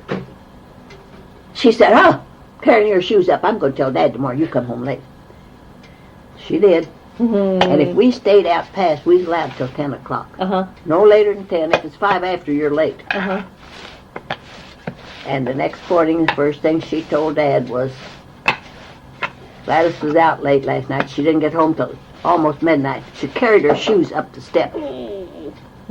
Well, I know that after that, any time you stayed out past 10 o'clock, you'd know what was going to happen. Dad was going to get you up 7 o'clock in the morning if you didn't have a thing to do. And he did. Uh-huh. Which too many people let the kids lay in bed all day now. Yeah, yeah. Well, not Dad. You could lay in bed if you was sick. Uh-huh. But not when you were sick. Get the hell out of there and get to work. So, and other than that, I don't remember much of living any place except when we lived on Grandpa's farm. Mm-hmm. And then we moved to the other farm. And I remember being in town, and I remember going out to, and I was bigger then because we'd go out to Mrs. Berger's, and they lived at the edge of California. It might be the one that has Berger Smokehouse now, I don't know. And I remember going out there because we loved to go there because she was a lady that she could make whipped cream pies. Ooh, yum. She would bake a pie crust, and then she'd whip this cream with vanilla and sugar and pour it in there. Now, we eat that. We like that. And I always remembered of they lived right at the edge of town. They had a farm, I guess, at the edge of town. And the Friesas lived across the road. Well, I went to school with them girls, but they was odd people. And then we went from there. So all of this was in Missouri. All in Missouri. California, Missouri, the Yes, whole. see, I didn't until- leave home. And if you want a hardship, I had a hard life. Very hard life. I've never said nothing to kids, but I did when we was married. I run away from got married. Dad, and I had to have someone to sign for me because I wasn't of age. How old were you when you left? I was just barely 18, a little 18? past. Okay. I got married in April. I would have been. Uh-huh. I was 18, would have been 19 in Okay. September, and I Okay. married in April, 1st of April. Get married to Albert? Okay. Where'd you meet him? How'd you meet him? High school. High school. High school. Okay. Well, of course, Dad threw a fit, and he told me then never to come home as long as he lived. I never went home, Beth, for 7 years. Wow. Lived in the same town. I had a sister who was young, Helen. I never ever knew till she was 6 years old. I'd never seen her. Really? Uh-uh. Wow. Never went home. And I even one time remember going through the park, going to work, and I worked in a pants factory there. And we lived in an apartment, and I worked there. And I met Mom in the middle of that park. She never spoke to me. She went by. Really? And I hollered at her. Well, she did talk to me, and she said, I got to go get my hair fixed. So I went on to work because I had to be at work, at noon. So I did, but of course, he played for dances, run around with girls. He sold my floor lamp. He sold my end table to take these girls, but still he worked. Really? The woolen mill, weaving. Uh-huh. I don't know what he spent on. I knew the girl. One girl, I found out she was going with him, and I asked her. I took her home with me one day at noon when he was there. And I remember sitting on the edge, because we only had 2 rooms rented. Uh-huh. And she was coming there, and I confronted them together, see. And I said something. When I got through talking to her, I knocked her right off the foot of that bed. Oh, good for you. And she went, and then when she left, and I done told the boss I'd probably be a little late getting home. He was all right. I had a good boss out of St. Louis there. Yeah. And I just throwed all no man's clothes right out in here. And the judge lived across the street. I didn't bother me a bit. Throwed them all out in the street. Told him, but I get home, them better be gone. Yeah. And they was. Mm-hmm. Well, it wasn't long till he come back, made all kinds of promises, and he'd come back. And then I had saved up. I didn't have no shoes. Where were you working at? I was working at the pants factory. Okay. I worked there for several years. Uh-huh. I didn't have no shoes. And I had to hide the rent money. It was only $9 a month. I had to hide that so he wouldn't steal it and spend it on women. And I hid it under rugs and under carpets and under pillows and under everything. And one time I needed a pair of shoes. And I didn't have you should have seen, my shoes were just holy, real holy. Mm-hmm. And I was saving nickels and dimes and putters, and I kept them in my pocket so he couldn't get them. Mm-hmm. And he come in behind me on my dress pocket and reached in and took that. And what he didn't take, he dropped on the floor. Oh. And I got mad then. I went back to work, and I went and talked to the boss, and I said, I need some shoes, and I got no money. He stole it from me. He said, I'll loan you some money. Wow, that's And so nice. he did. He gave me money enough to go downtown and buy me a pair of shoes. What a good boss, yeah. Mm-hmm. He was a very good Mm-hmm. Jew from St. Louis, but he Mhm. owned the plant. Mhm. They did. And I got that, and then he would play for dances. He might let me go along, but he wouldn't bring me home. What do you And mean by play for dances? Well, he What- played accordion. Oh, he played accordion? Oh, I yeah. see. Oh, yeah. Okay. That's where Keith gets his music. Gotcha. Okay. Him and Gary both. Okay. So they play for barn dances and stuff. So Gotcha. they had a barn dance south. I called it south of town. It might be west. I don't know. And they wouldn't take me, but my cousin told me they was going. They said, you can ride with us, Gladys. So, okay. And I said, I'll ride back with them. Because him and his cousins, and I don't know really who all played in there, but I know he had a cousin that always drove a car. Only one had a car, and they all went in that, you know. Uh-huh. And got out there, and he wouldn't let me ride with him back. So it was, I remember the highway. It was out of town, and I was going to walk back home. Ooh. I don't know, maybe 3 miles. Huh. Of course, had high heels on, you know. Of course. And I was walking. Late at night? About 2 or 3 o'clock in the morning. Yeah. On the highway. Wasn't scared at all. Walked down there, and pretty soon a car drove up. Now, him and his cousins all left ahead of me. I didn't know how far they was ahead or where they was at. Huh. But I knowed my way home. Mm-hmm. And this car pulled up. It stopped in behind me. And all this man says, lady, are you in distress? I said, no, thank you. He said, okay, and went on. Huh. They seen this car stop. He made them turn around, come back, and beat the hell out of me. Said I knew this guy was going to stop. What a jerk. What a jerk. Oh. Mean, too. Oh. So when we got home and he let me out, and let me out, and he was going in for something, and Gary had a little old toy broom like you used to see for little kids, you know. Uh-huh. Gary was about 2 years old. And he went coming back out, and he come out, I whacked him over the head with that broom. Good for Knocked you. him right out. Good for you. Left him lay there. Good for you. Now, Yeah. how come you got married to him? Was he just Well, to get away from the house? no, it was just what young kids do that's not supposed to do. Oh, okay. Were you, I know, course. touchy subject, were you pregnant? No, with no, Ronald? no. No? No? That's what everybody thought. Ah. I'm sure Dad thought that, and I'm sure everybody was just waiting. Uh-huh. No, never had sex in my life before I was married. Huh. No, it wasn't pregnant, because I married the 3rd of April, and Gary wasn't born till the 30th of next April. So Uh-huh, Gary's okay. born on the birthday is the 28th of April. Okay. What year was he born? 35. 53. Okay. I was married in 34. Okay. And whacked him good. And then his Deserved it. cousin seen him and come and got him, took him away. And then I remember one time I was mistreated terrible all my life with him. Hmm. One time he was taking a girl. One time he went out with my cousin, Lola Jennison. And, no, he went with Lucy Baker. And Lola was there, and she was going someplace. And I said, Lola. And we was living with his dad then. And his dad had encouraged me. He said, Gladys, don't sit at home, wait for him. So he left Gary there with his dad, and Lola and I went, and I knew where I'd see him, you know. You mean you left Ronald? No, it's Gary. Gary? Oh, Gary's the oldest. Gary was a baby. Oh, for some reason I kept thinking Ronald was the oldest. Ronald right. wasn't born yet, Middle, just Gary. middle child, right. Yeah. Gotcha, okay. And then he took Lucy Baker, and it was our next door neighbor in town, and took her and his cousin and his girlfriend, and they went to Kansas City to spend a weekend with these girls. Well, when he come back home, and he says to me, or uptown or someplace, I just forget where I was at, what he told me. He said, I went down to Jefferson City and I borrowed $25 in your name. Of because I was working in Jefferson at the factory. Hmm. And I tell you, and I think I met him in the fairgrounds going to town when I was coming home. Now, we walked through the fairground, wasn't a bit scared, Beth. Mm-hmm. And his dad lived way on the other side of town. Huh, what town was this? Where'd you live? California, all of Still? Oh, still Okay. there. Oh. Walked from there downtown, through that fairground, the amphitheater, a little river, a little creek, through there, Uh-huh. up through there. Had to climb over a fence, but they was good enough that they had made up steps over that fence so people could walk Nice. through the fairground to get Oh, from out there okay. in town. Uh-huh. And we met down there along in the racetrack someplace.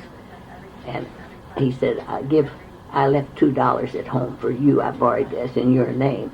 And I had got my shoes real muddy, and I reached up on his pants, and I went like that. Oh. Well, Wiped there all we- that mud down him. All that mud down in him. And boy, now there he was mad. So he went home, took his $2 back. And I said, no, I'm not paying it off. I never got this. So he went to Kansas City, spent the weekend with them. So the next time I thought, oh, I'd get even with him.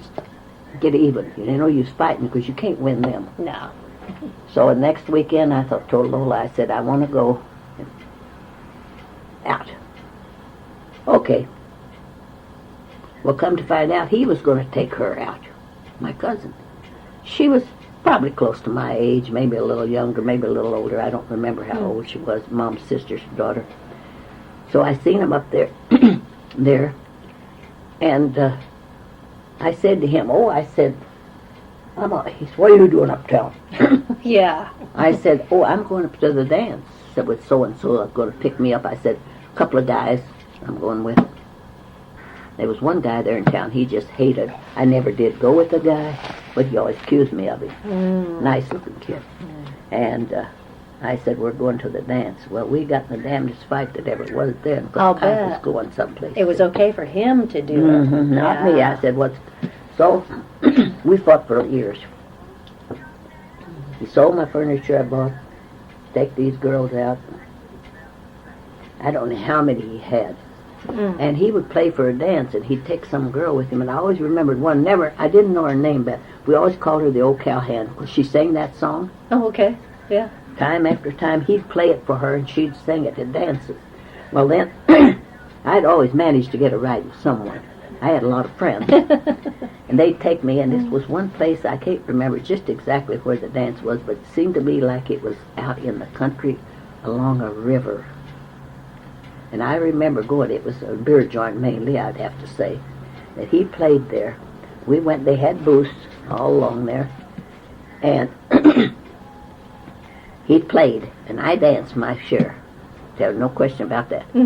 So when it was time for him to rest and lay his accordion down, the rest would play and sing. Okay. He'd take this girl out on the dance floor and squeeze her up and dance with her, and then when that was over, and kiss her and all this good stuff in the middle of the dance floor, he'd stand there and wait for them to play the next song. Well, went through that battle. Well, we were still battling when we moved up here. Oh. Well, So- you put up with it. Put up with a lot there.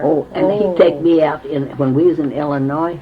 He had a girl there. I didn't know it when we moved there, till she come and told me one night, because she was tired of him following her around, and she knocked on my door about midnight one night, and she said, I wish you'd tell your husband to quit trying to get me to go with him. And I said, well, I can't do nothing with him. She said, well, I didn't know he was married when he come to Illinois. He told me he was single. Now, I knew Howard Heather. He'd left his wife and kids and went there to work in the woolen mill. It was a big woolen mill, 450, some people, 500. A little bitty town, full of people. And she said, I don't want him, and he keeps following me. She said, before you come, I didn't know he was married till someone told me. That's after me and Ronald. Ronald was a baby when I went to Illinois. When did you move? So he went first. He went first. Yeah. And finally I wrote and told him, if you can't find a place to live, consider yourself left. I'll go to work again. Yeah. So he found a place, but it was in a private home and only one room. Okay. And Ronald was a baby, and I never got out of the house for 4 weeks. When was Ronald born? Ronald was born in 40, What's his birthday? October 3rd, October 10th. 1940. Okay. Yeah. Okay. And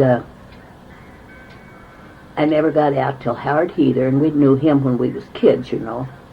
And he come over one day and he said, Gladys, have you ever been downtown since you lived here? And I said, no. Gary was 5 years old when Ronald was born. And he says, and this woman done told me she would keep the kids where we lived, watch the kids for a while if I wanted to go downtown. Howard said, well, you come and I'll take you downtown. Then when we got down there, he said, well, and I seen this waitress in the restaurant. She kept looking at me and Howard funny, you know. And finally, he said, Gladys, I got to tell you. He said, that waitress is what Bertie's spending his time with. She said, he gets off at 11 o'clock at night. He tells you he works overtime till 3 or 4, but said he don't. He lays back here in a car lot with her till 3 or 4 in the morning. He said, and I thought it was time for you to know, if he wants to live with someone else, let him leave you, like I did, but don't be doing both at once. And Howard, I'd have to say, was nice about that. Yeah. Well, she's the one come and knocked on my door and told me she'd been going out with a state trooper, and he didn't like that because she was going out with a state trooper. And she said he pounded on my hotel, and they had a hotel there. Huh. And she said, I stayed at the hotel and run this restaurant, and he eat there every day. Because they charged that restaurant would. Then they turned the bill in to the woolen mill to take out of their checks. Oh, interesting. So this woolen mill and restaurant was connected. Gotcha. So I didn't have no shoes again. But then, then you have no rent money or nothing again. Oh, no. It comes right out of their check. Yeah, they took that first before he got any rent money. Mm. So I went at that restaurant one day, and I says to that manager, I said, does my husband charge meals here? And he said, yes, he does. I said, well, can I borrow enough to buy me a pair of shoes? I got no shoes to wear. He said, you sure can. Nice. So that was nice. Got my shoes. Yeah. Well, very good. Then they knocked on my door one time. He had bought this car. Someone knocked on my door, and he said, he said, to get money for the car, payment. I said, I have no car. I don't drive no car. I know nothing about it. I don't ride in it. Well, it wasn't a couple of days later, he come home, he's madder than hell. Did you come and take that car and you don't know how to drive? I said, never seen it. He found it in a parking lot. They'd moved it off of where he parked it, put it in the parking lot because he didn't make a payment. Oh, they repossessed it? Yep. Oh. Well, he left out the car. So then we moved out of there and into an apartment. Mm-hmm. Now, what town in Illinois was this? Hanover, Illinois. Okay. And it was right on the river because it was a big river. Spent a lot of time on the river. I had a lot of friends there. And then I decided that I would learn how to weave. And I did, and I found a babysitter. And Ronald was a baby when I moved there, 6 weeks old. And I left all this, when I went to Sheboygan Falls with Gary, was only 2 years old. And I went that route myself, I don't know how many hours I spent in Kansas City's train station waiting between trains, got there. Then I decided I'd go this trip, so I took a train again. Where were you going? I went to Sheboygan Falls. He was in there weaving with Claude Pennington. I knew Penny and Claude, and I knew Mickey Kochman. She was a schoolmate of mine. Oh, so he had a different, We went to Sheboygan Falls for a few months and lived there. And that's where I learned to weave at. I see. Because Penny let me. I knew Penny. And then in the evenings he'd do the band playing? No, they're not there. Oh, okay. They drunk every night, got drunk every weekend. Him and Penny did. That's where we got killed in a bad car wreck. Mm. Well, then we went in there. He played in the band after we left Missouri. He quit playing. He didn't have no one to play with. He only played with cousins then. Oh, okay. So we went to Illinois. He got a job as fixing blooms in a woolen mill. And then Lucy come and knocked on the door and told me she didn't want him around no more. And she said, I can't get rid of him. And I said, that's your problem. So then the service come up, 1940. Could have been 42, 40. Garrett Keats was born in 42. Okay. Whenever it was. April 1st. Oh, yeah. And he got his notice to come in for his physical with his girl. Oh, he got drafted. He would have. Oh, he would have. They got him off the woolen mill, did, because he fixed looms down there. Oh. And they was making army blankets. Oh, so they needed him for the looms. You betcha. Okay. So this girl comes out, pick him up, take him over to, I think he had to go to Galena, Illinois, to get his physical. And she come and got him. Well, she brought him back. And then someone said, don't you feel bad if he gets drafted? I said, no, I'd be glad. You would? I said, I sure would. Mm-hmm. So he went with this Veda Mohart. Then after he got rid of Lucy, and she went with the state patrolman, and she finally married him, then he started in with Veda Mohart. She wove in the woolen mill too. Her husband was in the service. Well, he'd hang around her loom all the time, which I don't think he fixed her looms. He wasn't on that section. There was probably 100 looms in there to weave on. Mm-hmm. He had one section, another guy had sections, you know, Sure. to keep these up to par. Yeah. He was fixing mine, and he bought me out many, many, many times, but I held my own on that. Good for you. And Balling you out at the workplace? always. Even in Ohio he did, till the boss got on him about it. And so one day he's laying up there talking to her on her looms, talking. I thought, well, it's time I took care of this. And I went up there and I popped her in the face. You popped her. I'd have popped him. Well, he run too fast. Oh. He took off. No one ever seen him the rest of that day. Wow. So I went back, and she come down to my loom, and she said, take off them glasses and I'll slap you. And I said, did I ask you to take off yours? Well, that ended that. So that night I thought, well, I'm not supposed to fight in this weave room Yeah. in front of all these people. Right. And I did. And they laughed like hell. I'll bet. So I went up there and seen Earl Chapman was the boss. And I said, Earl, I put on my best clothes. And I said, Earl, I have to come up and apologize. I did fight in the bathroom. I said, I slapped her. And he said, yeah, and I wondered how long it's going to take for you done it. I said, well, I did. And I said, no doubt you'll fire me. He said, oh, no, I'm not going to fire you. He said, I don't think she'll come back. By God, the next day both of us was there. Wow. But he never bothered her no more because that- Earl got on him. The Good. boss got on him. Yeah. You ain't up there, that ain't your section, don't spend time up there. But then he figured another one. Now that one I never did really know her name. She was older than him, but he'd be gone every weekend. He'd say he was going fishing on Friday night, and you wouldn't see him no more till Sunday. Well, I didn't really give a damn. Good riddance, because I had good neighbors. Mm-hmm. But they would come find out him and her both was going together. Spend the night in the car out there on the river, you know. Of course, we lived on the river. Well, then, that wasn't, he'd go out on weekends. So at least you had good neighbors who would like help I you had to the good- grocery store. I had good friends. Well, we only lived 2 blocks from the grocery Oh, store. mhm. The town wasn't that big, wasn't as big as this one. Mm. Lots littler. Uh-huh. And he would go out and get drunk. I had good neighbors, good people, took good care of me the best they could, you know, with me putting up with him. After Dad told me I could never come home, see. Yeah. I did leave once and went home. He threatened to come kill my parents, and I think he would have done it. Are you serious? You went to visit your parents I and went not to visit. I took the kids and left on the train. Oh, you left him. Left him. Okay. Then he come down there and was going to kill my parents because they let me stay there. Well, we went back home. Of course, we fought again. Good fighters. So I've been through the mill. Mm. Then he'd take me out to the rock quarry, and he'd take my head and bang it against the rock quarry. And then I'd start running, you know, and he'd catch me, and he'd say, I'm going to make you walk down in them high heels. Mm. Never ever thought about getting low. You'd think you'd learn by now. I think I'd learned. And this And is it was- while you still had 3 kids. You had the 3 kids? Oh, yeah, Oh, my gosh. I think. And we lived in a government housing project, which was in town. The big one was Savannah, Georgia, was where they stored all these here big, or Savannah, Illinois, where they stored all these big bombs. Because I used as a perfect 14 dress, and I got to model it at one of these big deals one time, where they had this big bomb and I got to model it as a perfect 14 there when I had it in the park and all this stuff, you know. Yeah. So he'd take me out here. He'd act like he's going to, if you want to go downtown, you can go with me tonight, or go out wherever you want to go, you know. So I'd get me a babysitter. Go. Well, first thing you know, he started me out one time. I knew he was going to Rock Quarry because the way he drove, we had to cross the bridge. And I had up my mind made, I will not be out that Rock Quarry with him. I was stomped in mud holes. I was thrown in rivers.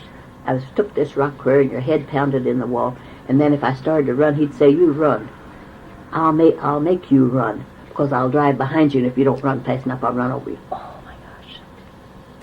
Take me to the rock quarry, beat the hell out of you, mud. Wow. And under the premise that you guys were going to go out. Yes, and, yeah. Yeah. Oh. So I thought this night, I'm not going to that rock quarry when he crossed that river bridge. And I thought, now how am I going to do this?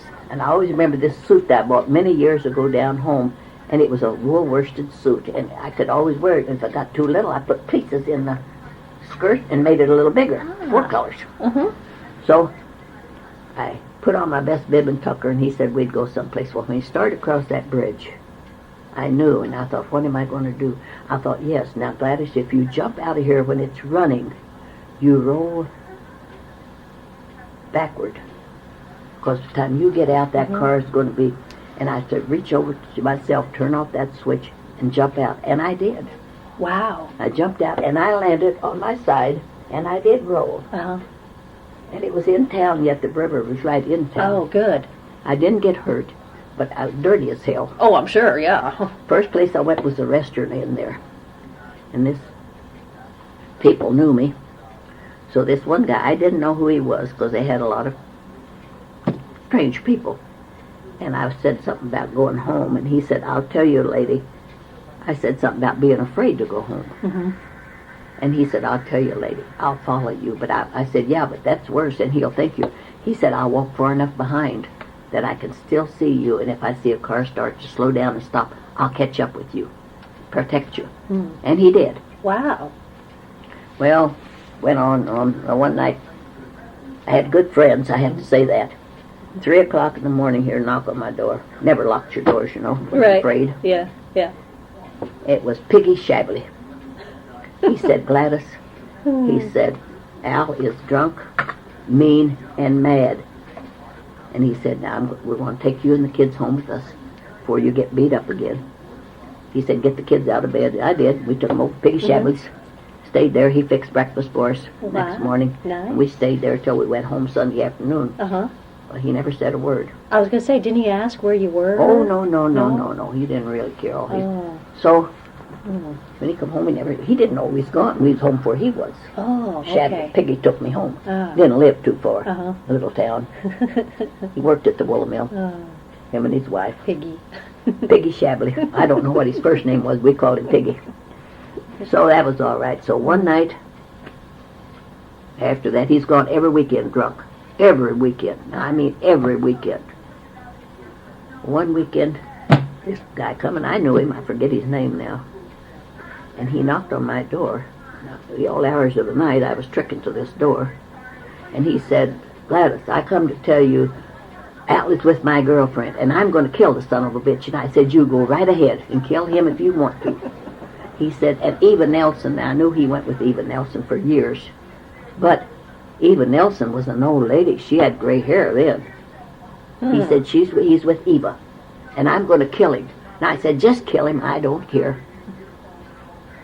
That ended that. Never seen him no more. Whether he killed him, whether he didn't, guess he didn't.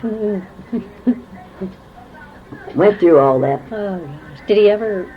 it was just you he was always angry at and beat up on. He never beat up on the kids? He never... No, he never. One time he took Ronald, and I forbid him after that. Took Ronald when he's about 2 years old, and he was going up to get a beer, but he'd be right back. Well, he took Ronald in the car, and he never brought him back till I went uptown, and then some guy told me, Gladys, I believe it's your car that's got a little kid in there and has been crying for hours, and he's locked in, and it's dark, and he's hungry. And I went in that restaurant, now I mean to tell you, that beer joint, now I wasn't bashful a bit. I says, God damn you, you lock that kid in that car and come in here and drink with these people and lay around with these women and let that kid, and I get that kid out of there, and I took him home, and I said, never again will you take these kids anywhere. Good. So we managed to fight through that, and I lived through it. Wasn't easy. Oh my gosh. Because when he'd come home too drunk, he couldn't get in the house. He'd just fall out of the car and lay there. And I'd just go out and cover him up with a sheet, let people see it. Could care less. Everybody knew how he was. Yeah. Well, then he decided he would go to Ohio. He'd go out there and work and then send for us. Well, we was living in a government housing project. And I was working in Savannah in a dress factory. This government housing project, I had a lot of friends live there. Mm-hmm. This woman was from Ireland that she married in the service, and she was a friend, lots of friends all over around. Uh-huh. All of them lived in this government housing project. There was 2 apartments in each house. Okay. Lots of houses, 40 of them, I guess. Ooh. So he went out, but he never did send me no money. Never sent no money. I worked, and I went without food, so I'd have the kids have some. Right. Paid the rent when I could. And finally, then I had a friend. He loaned me money one time to pay the rent. $20 was all it was. Mm-hmm. He paid it for me. He had a family too. Wow. And then these people, and I had bought this one washing machine, and I was paying on it. I just got it paid for. And he wouldn't pay the rent. I knew they could pull the stuff, you know. Mm-hmm. So this neighbor said, "You bring it over to my house, Gladys." So we did. She helped me move it over there, washing machine, so I'd have a washing machine. Nice. I'd been scrubbing them on a board for all them years. Oh. And then I had a nervous breakdown. And I cried at work. So the boss took me home. And the neighbors come over, and I cried for 3 or 4 days, but Oh, I could totally see how that would happen. Yeah. no money, kids, watching them, trying to Yeah. work, no, and all this. Yeah. All these debts bang you in the head. So then, finally, in Ellen, he went to Ohio, and I wrote him a letter. And I said, "If you can't find a house to live, consider yourself left." Hmm. Well, he found a house, but you know, it was a little house at the. I know Hanover or West Unity was a little town. I knew it was close to Bryan. It was Ohio. It was close to Freeport. It was close to Cold Spring and all that in Ohio. Lots of work out there. Uh-huh. And all of them lived in this little town. Well, he found this little square house out the edge of town, nothing in it but weed patch. 4 rooms, no water, no bath. No water, no bath. Wow. But that's what he cut a few weeds to make a path through there. Hmm. Come and got us with our furniture and hauled us back. Moved out the kids and the dog. I had a hard time buying clothes for the kids. Winter was coming on. He still spent it on clothes, so we got in there, and I had learned to weave in a woolen mill before. Yeah. So that's what he went for, to start this little woolen mill up.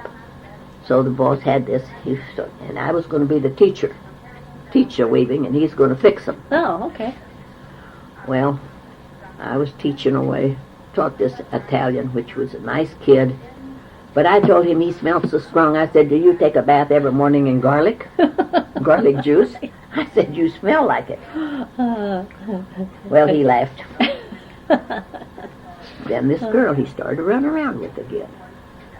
And he was so mean and so mean. And every time I had something wrong, done a little wrong, I wasn't that good with these looms because I had never woven on one where you have lots of little, like, sewing thread on it. Mm-hmm. Yeah. And we made draperies and tablecloths and double blankets where you'd have 2 weaves, you know, and one every so often it'd come down, it'd weave it together. So there'd be 2 blankets. I'd never done that before. Okay, that's different, yeah. And we had patterns. Mm-hmm. Well, Now, was this somebody else's woolen mill? Yes. Okay. we had moved went- out that okay. one. That one had closed up in Illinois and Right. left us, so we went to Iowa, went to Right. Ohio. It's not a business he was trying to start. It was somebody else's own. Oh yes, this guy owned the. Okay. This guy bought the Okay. stuff and started it up, Gotcha. and he had to go ahead and clean all these looms up and, Okay. and grease them up and And get then them to they running employed again. you to Then they train. put me to teaching, Okay. Mm-hmm. and he bawled me out, and I'd cry. Finally, the boss called us in the office one day, and he was a nice guy that owned it. And he said, "Now I'm going to tell you something. You've got to quit bawling her out, because we've got to have her." And he says, "Oh, she ain't going to quit anyway." He said, "I said quit bawling her out. It's your job to keep the looms fixed and keep them going. It's not hers." And he says, "I don't want you bawling her out again. She can quit if she wants to." Well, that helped that a little. Yeah. Well, then when that guy couldn't make a go of that, we're always broke. Who watched the kids while you were working? Well, they went to school. Oh, they were in school at that time. Keith was real young. Okay. He must not be in more than the first grade or second in West Unity. No, he went to school a little bit in Illinois, because I remember that little dog that we had. Every day took a bunch of kids to school, and then he'd come back home. But the dog knew exactly what time them kids was going to get off, so you'd see him going down the street, and he'd bring all them kids back. Oh, how cute. And it was really nice. Yeah. So then that one shut down, and he went to work in Freeport. No, he went to work in another little town there, doing something. He didn't like it anyway. And it was getting winter time. Well, there we was. First, we didn't have a stove when we moved there, Beth. No stove, no water. Wow. I hired the clothes was washed. Well, he must have not washed them. She must have soaked them in bleach, because the tails fell off of everything. They'd been eaten up.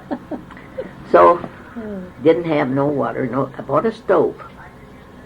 I had cooked for months in an electric roaster, because I had bought one in Ohio or Illinois for the kids, because I worked the second shift. And he was supposed to take care of them, but he didn't. He always had this girl come in and take care of him. She was my hired girl. That took care of him before when we worked days.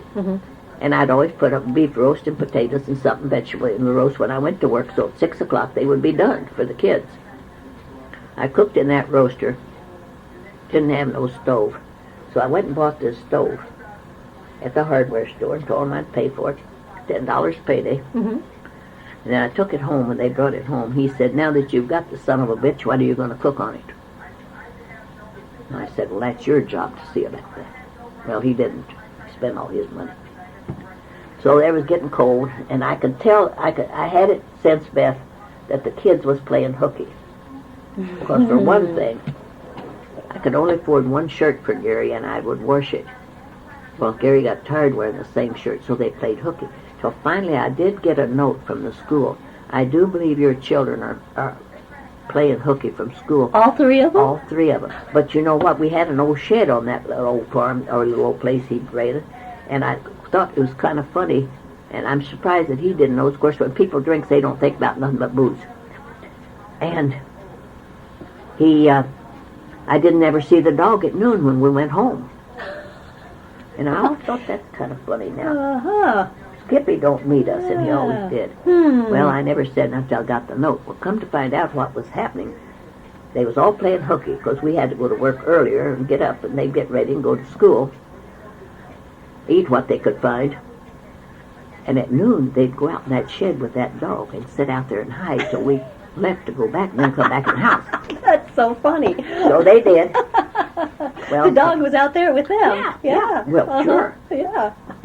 And we didn't even have an outhouse, I don't think, best I remember. gosh. I know there's no bathroom, because there's no water in it. Yeah. Not even a well. We had to carry our water. Oh, jeez. Was there a creek or something nearby that carry it from where? Carried from the neighbors. The neighbors. Long neighbors, too. So, got that stove. Well, I didn't, like he said, had nothing to cook on the goddamn thing. Well, then we'd go home for lunch, and he always sat down and played at noon the guitar. Then we didn't move out of that little house into a big old house. Then a big old house. Then we moved out of the big old house into a little old house. Oh, that's going Little backwards. house. Well, that wasn't too bad. So then he'd sit down at noon when I was cooking and play the guitar, or maybe after noon dinner, and he'd set that ashtray on the Davenport arm and smoke. Put that ashtray in there. Well, it wasn't, we hadn't been there more than 3 weeks. Strange as hell. That's when we moved to the farm. That's this.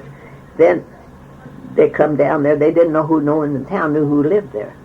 But they come to the wool mill, and they said, "There's a fire at so-and-so place. The house is burning." It was our place. Oh, no. He had laid a live cigarette butt in there, and it fell off on the Davenport. It said it looked like it started in the Davenport and fell through. No. Well, they said they put it out, but it was full of smoke. Well, there we was, no place. Well, this one old lady worked at the woolen mill. Lucky that was a day that the kids did go to school, huh? Yeah. Ooh. And she said, and she was a widow woman, wealthy, she said, "You all can come at my house and stay overnight till you get a place to live." And she was nice, she did. Wow.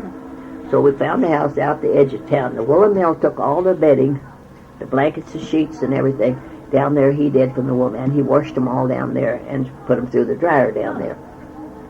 Well, Beth, if you've ever been in a fire, the smoke never gets out of the furniture, never.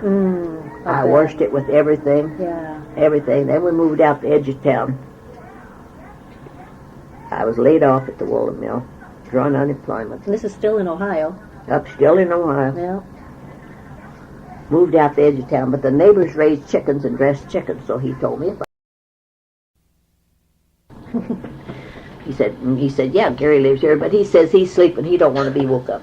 He said he'd wake him up anyway.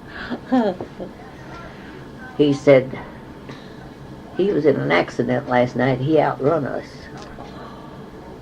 And he had a big boulder in the back of that car to hold it down. That sounds like a real nice car. And he said, we got his license number. Well, they never done nothing to him. Never had no record, nothing, you know. Well, we moved from that little house. So, just curious about the boys. How did you come up with their names? And you had said that you don't. I don't believe in family names. Right. So, how'd you come up with? How did it come up? Just a name I just thought of. Yeah. There was no one I know that had that name until Ronald was born. No. Albert was none of them. None of them was named after their dad. Okay, right. There was Gary, Ronald, and Keith. I don't know where I come up with What's their middle names? Gary? Ronald is Ronald Albert. That was after his. Okay. Yeah. Then Keith Allen. Right. And Gary Dean.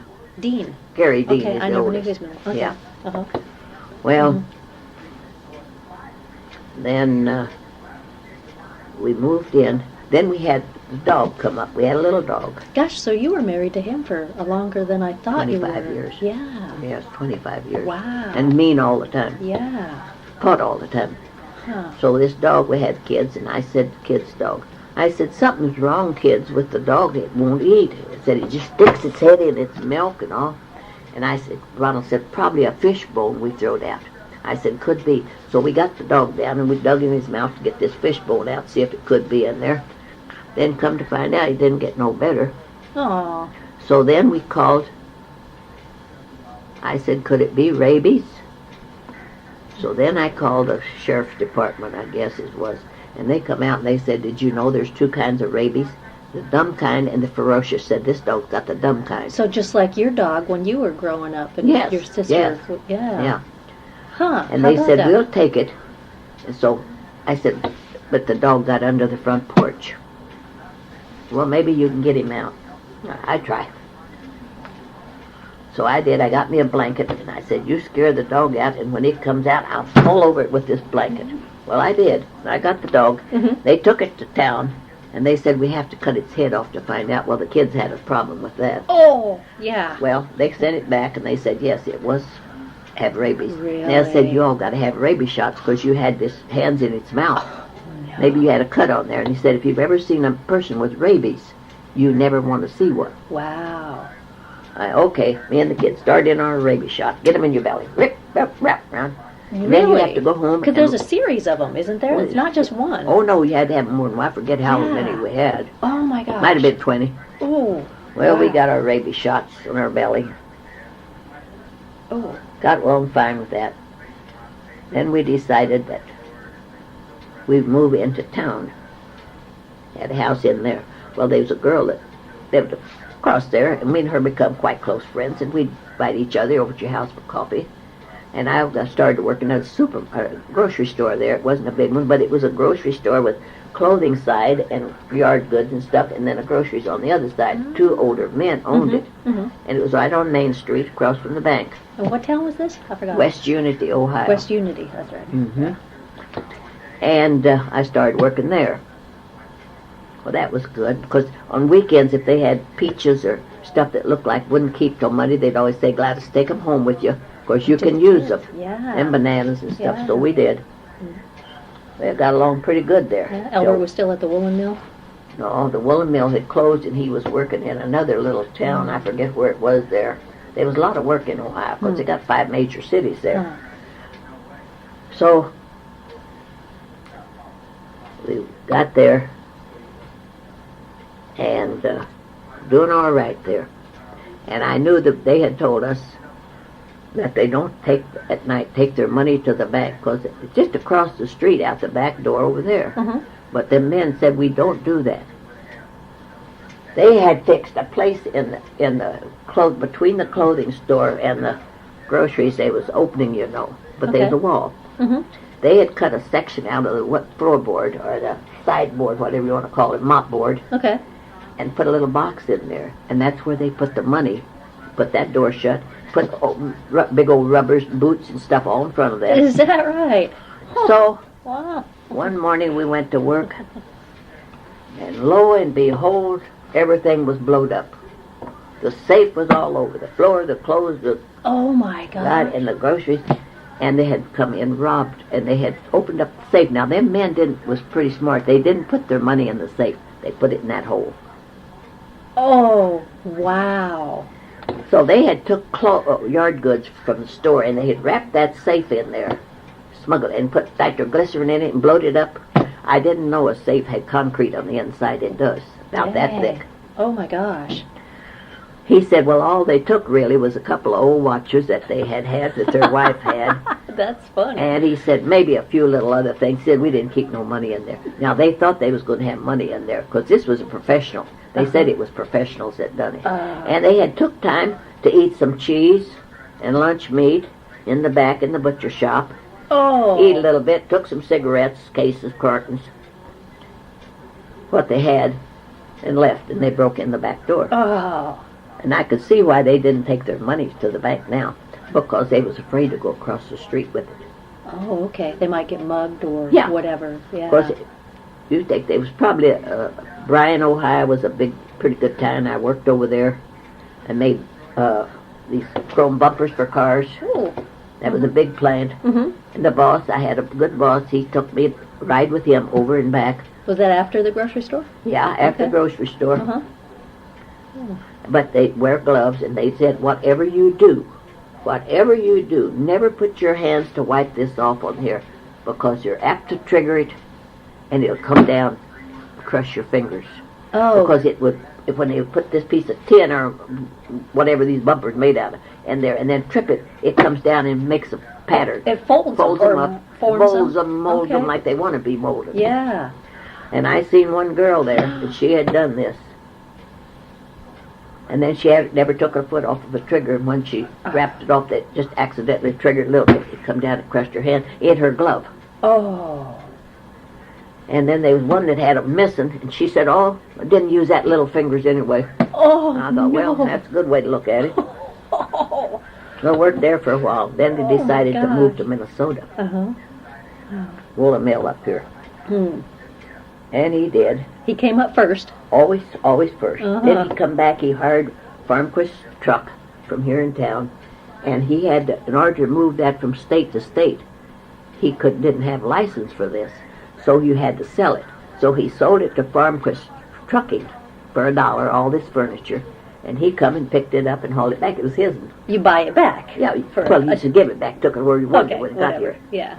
Well, when we got here, where did we live? Oh, we lived in an apartment over here on 3rd Street. In Litchfield. In Litchfield. Ah. And the old lady, Mrs. Elam, was quite nice to us.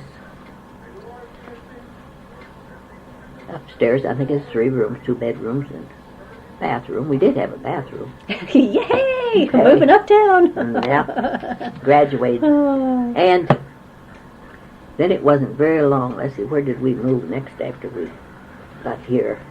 Now, did you work when you moved here? You worked? Besides with the kids?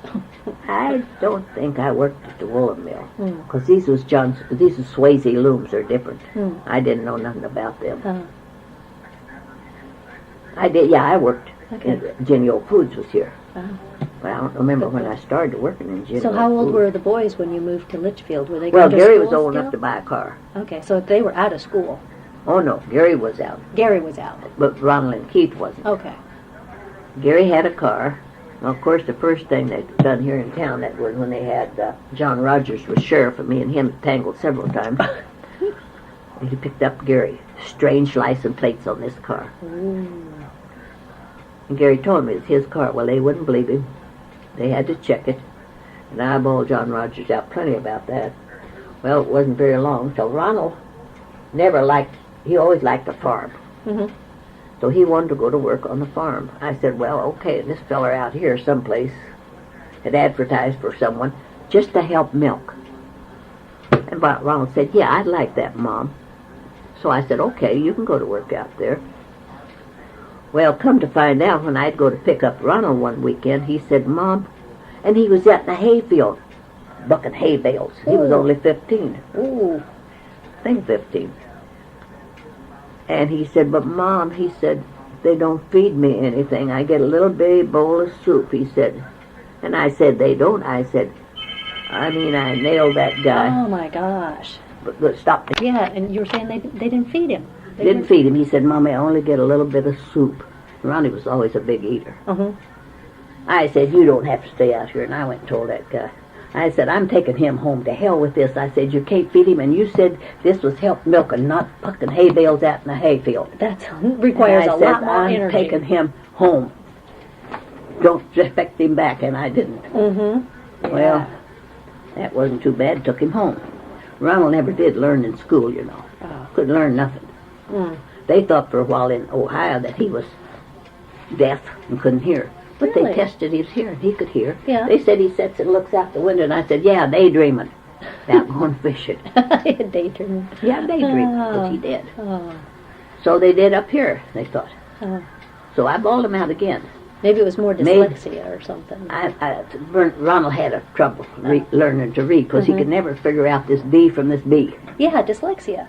Yeah, And stuff like that, you know. And the teachers, a lot of it was their fault, passing him through to high school. You bet. Mm-hmm. And so one time he come home from school up here, and he said, Mom, he said, today when they handed out papers for kids to do something, they didn't give me one. Aw. Well, now I was mad. Yeah. I don't care if he couldn't write a note. They should have put a piece of paper on his desk. Right. I went right up to that office. Now, don't expect his dad to do anything. Mm-hmm. I went up there and I said, if you're all shortage on paper up here, let me know. I can buy some and give you. I said, my son told me today that the teacher handed out papers, and when she handed them out, she missed him. They wouldn't give him one. Figured he couldn't use it. And I said, let me tell you one thing. Whether he uses that damn paper or not, you better give it to him. That's right. Well, we'll have to question the teacher. I said, question her all you want to. I said, but if you need a little handout paper, I can buy you a bunch and send up here. Mm-hmm. Last time I ever heard from that school. Oh. Because I didn't like that. Mm-mm. Because he knew he had a hard time reading. And Ricky was the same way. And some kids just can't learn. Keith and Gary had no problem. Mm-hmm. Mm-hmm. But Ronald really probably thought more. But Yeah. when it come to fixing a car... See, it's different. Oh, Yeah. yes. He could Yeah. do most anything. Mm-hmm. And actually, when he bought that farm, he done a lot of work out there. He built the garage. And barn did burn down when he had cattle in it. A couple of them burned up, and his snowmobiles burned up. I forget what all burned up. Because he had electric heater in there to keep the water from freezing for the cows. And they probably knocked it out. Well, we had one at the farm, but Bernie fixed it. So the electric heater had to stay back over boards.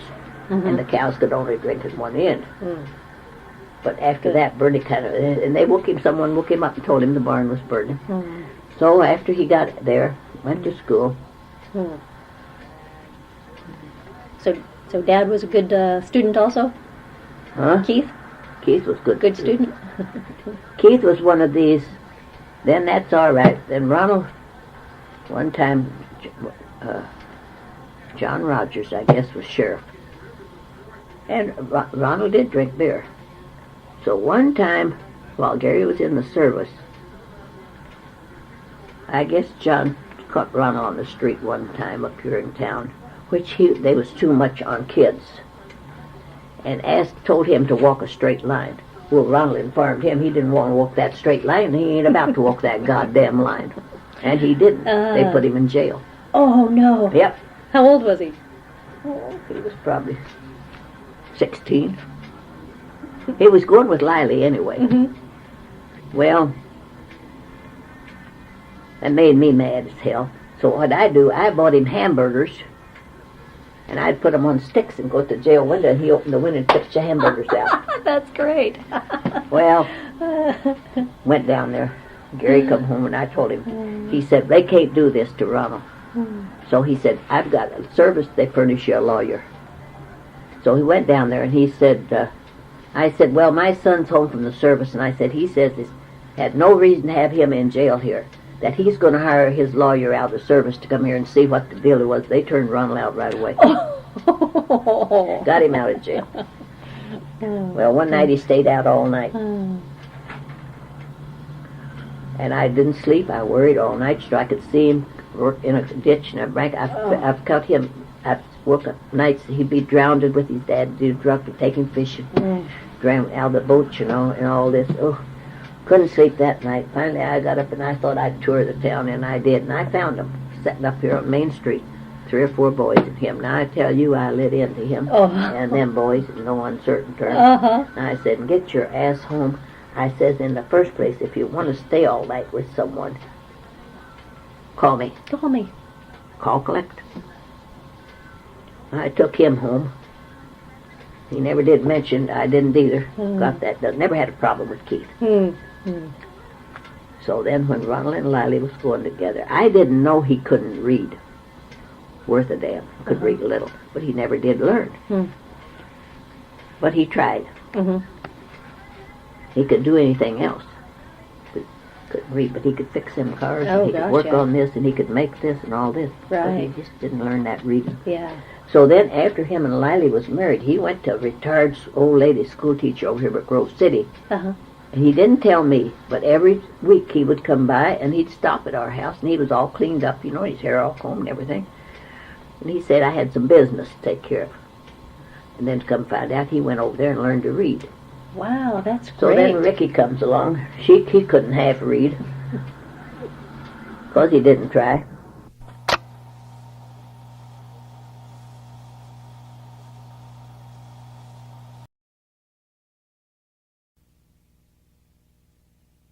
"1967, whatever he says, I know I'm right.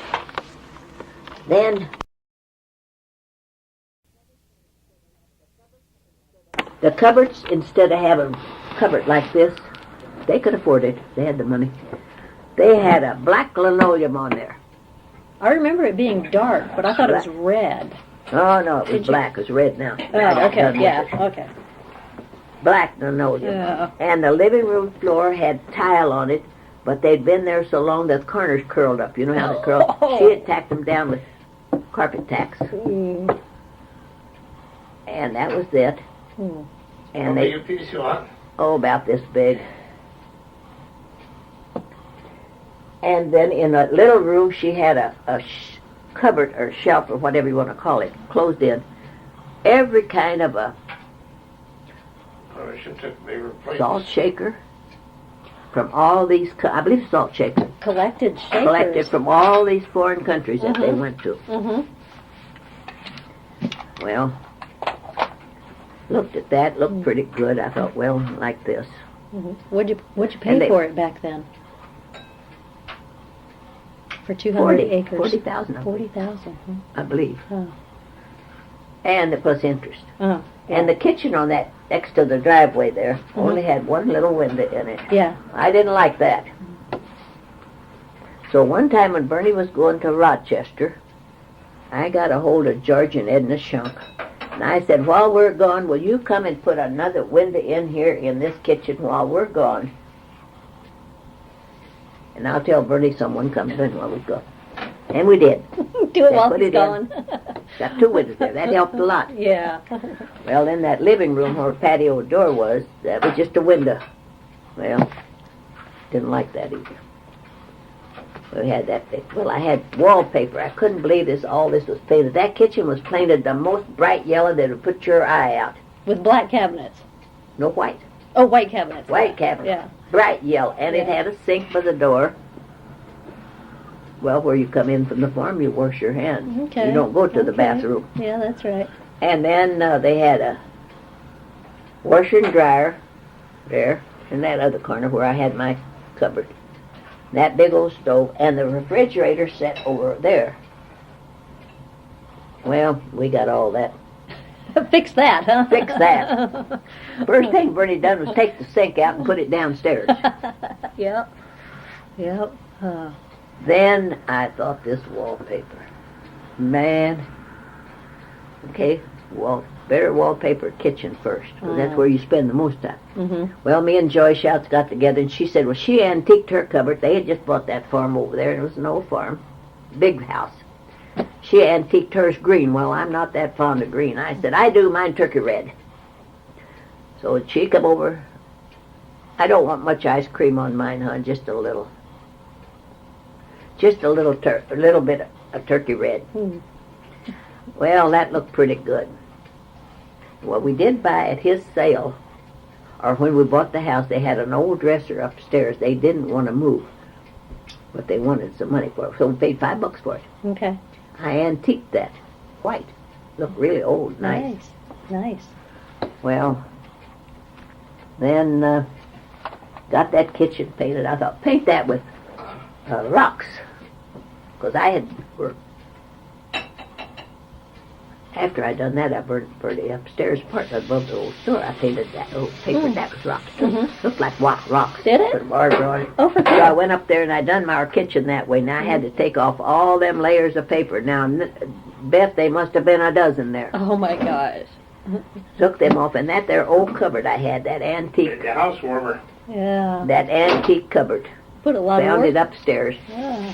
in the abandoned room. It was brown, and it had one layer of paper on the inside. It must have had 20. Jeez, they liked wallpaper. They wallpapered cheap. Everything. Yeah. You guys put a lot of work into that. Oh, farm. lots. Yeah. Oh. Yeah. Farm, I think you were saying that you'd bought the farm in 67. and we argued about the price. I know it was 1967. Yeah. I know Bernie said 68. Right. So we bought the farm in 1967. Was he still running the little store up here on Main Street at that time? Or had... Yes. Okay. Okay. And so we fixed it up because it really needed a lot of work. And I done the work, Beth. Now I remember paper, that hallway went up the stairs, Mm-hmm. steep. Those were steep stairs, yeah. The ceiling there, I was going to paper the walls and the ceiling. Well, when you got over here, it was to the first step down the floor. If you fell, it was a long ways down there. Yeah. Up here, it wasn't too bad. Yeah. So I said to Bernie, I'm going to do this on a Sunday while you're here, so if I fall, you can haul me to the hospital. I said, you put me a board across here and a ladder on down there, and put the board on the ladder. Then you run that board over to the top stair over here. And I said, I think I can reach it. Well, Beth, now that was a long reach. So I got my paper all stuck, and I pasted it, and started on this end. That board wasn't very wide. Oh, no. Was it very sturdy? Did it bounce? It didn't bounce too much. So I got it started, and I went backwards, sticking it to the ceiling, till I got over to the top. I made that one, but I had to go it 3 times. Oh. Got it all done there, and then I papered. Then I had these walls over here up high. I papered them, top to the bottom, done the high ones first. And I got them all papered. I papered every room in that house, every room, without Bernie even putting one hand on the paper. The little bitty room on this side upstairs, I had all leftover paper, 5 different kinds. And I thought, that's nice. I'll paper that. So I papered my ceiling, just slant. I papered that. Then I took one strip of this and one strip of that and one strip of this. Then I went back another strip, same strip. Every third one. I don't remember that. Well, I done that later. Oh, okay. Looked pretty nice. So when we first moved there, there was a window in that little room, I believe. I think there was a little window. Yes, on the- because yeah. Bernie's brother, Bernie couldn't do nothing. He still can't. He could cut meat. So his brother Gary come down and said he would put a window in that little room for us. And there was a big old dead tree here, Mhm. and it was full of baby owls. They had little owls in there. Oh, how cute. Yes. Well, Gary cut the tree down. And then he said, well, he'd cut that window in there. Well, now, Bertie had no idea, Beth, how to cut a window in. So, Gary took the saw, sawed a hole in that wall outside, put that window in. And then he said, now, you can plaster on the inside around this window. Well, when we moved from the farm 40 years later, that window was still not plastered around it. One time it was, because bats got in. Oh, my gosh. Because they got in the wall, you know, in the old house, and then that wasn't sealed up around there, and flies and bats. So Sandy was up there, and she said, there's bats in the house at night. Oh, so no. Bertie finally put one coat of plaster. Now, he bought a big pail full, 5 gallon, and it's still sitting there when we moved. Never been put on the wall. Oh, my gosh. And he wouldn't, see, Bernie would start things, but he wouldn't finish it. So we finally never did put that on. That was still, I moved there, and I told Randy, whoever buys this place can put that on there Put that themselves. plaster on, yep. So we got that done. Oh, jeez. And I said to him then, after I mowed the lawns and took care of the bees and got stuck in the snowdrift down there that time, tending to the bees by the creek. I put them by the creek. I thought they had to be by water. I didn't know you could put in just some water around them. And that snow was deep down there, and I went down about March. It's after I had my cancer surgery. And I went, and I had on snowsuits and boots, and the snow was, up to there. We couldn't raise one leg in front of the other. You can't get through the snow. Couldn't get through the snow, so I fell over. Well, couldn't get up. Thought, how am I going to get up? No one knows I'm laying down here by this creek. So I rolled, and I rolled. I rolled some more.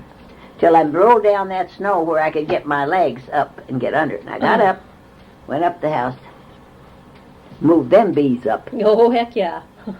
Well, we had the bees, and I took care of them.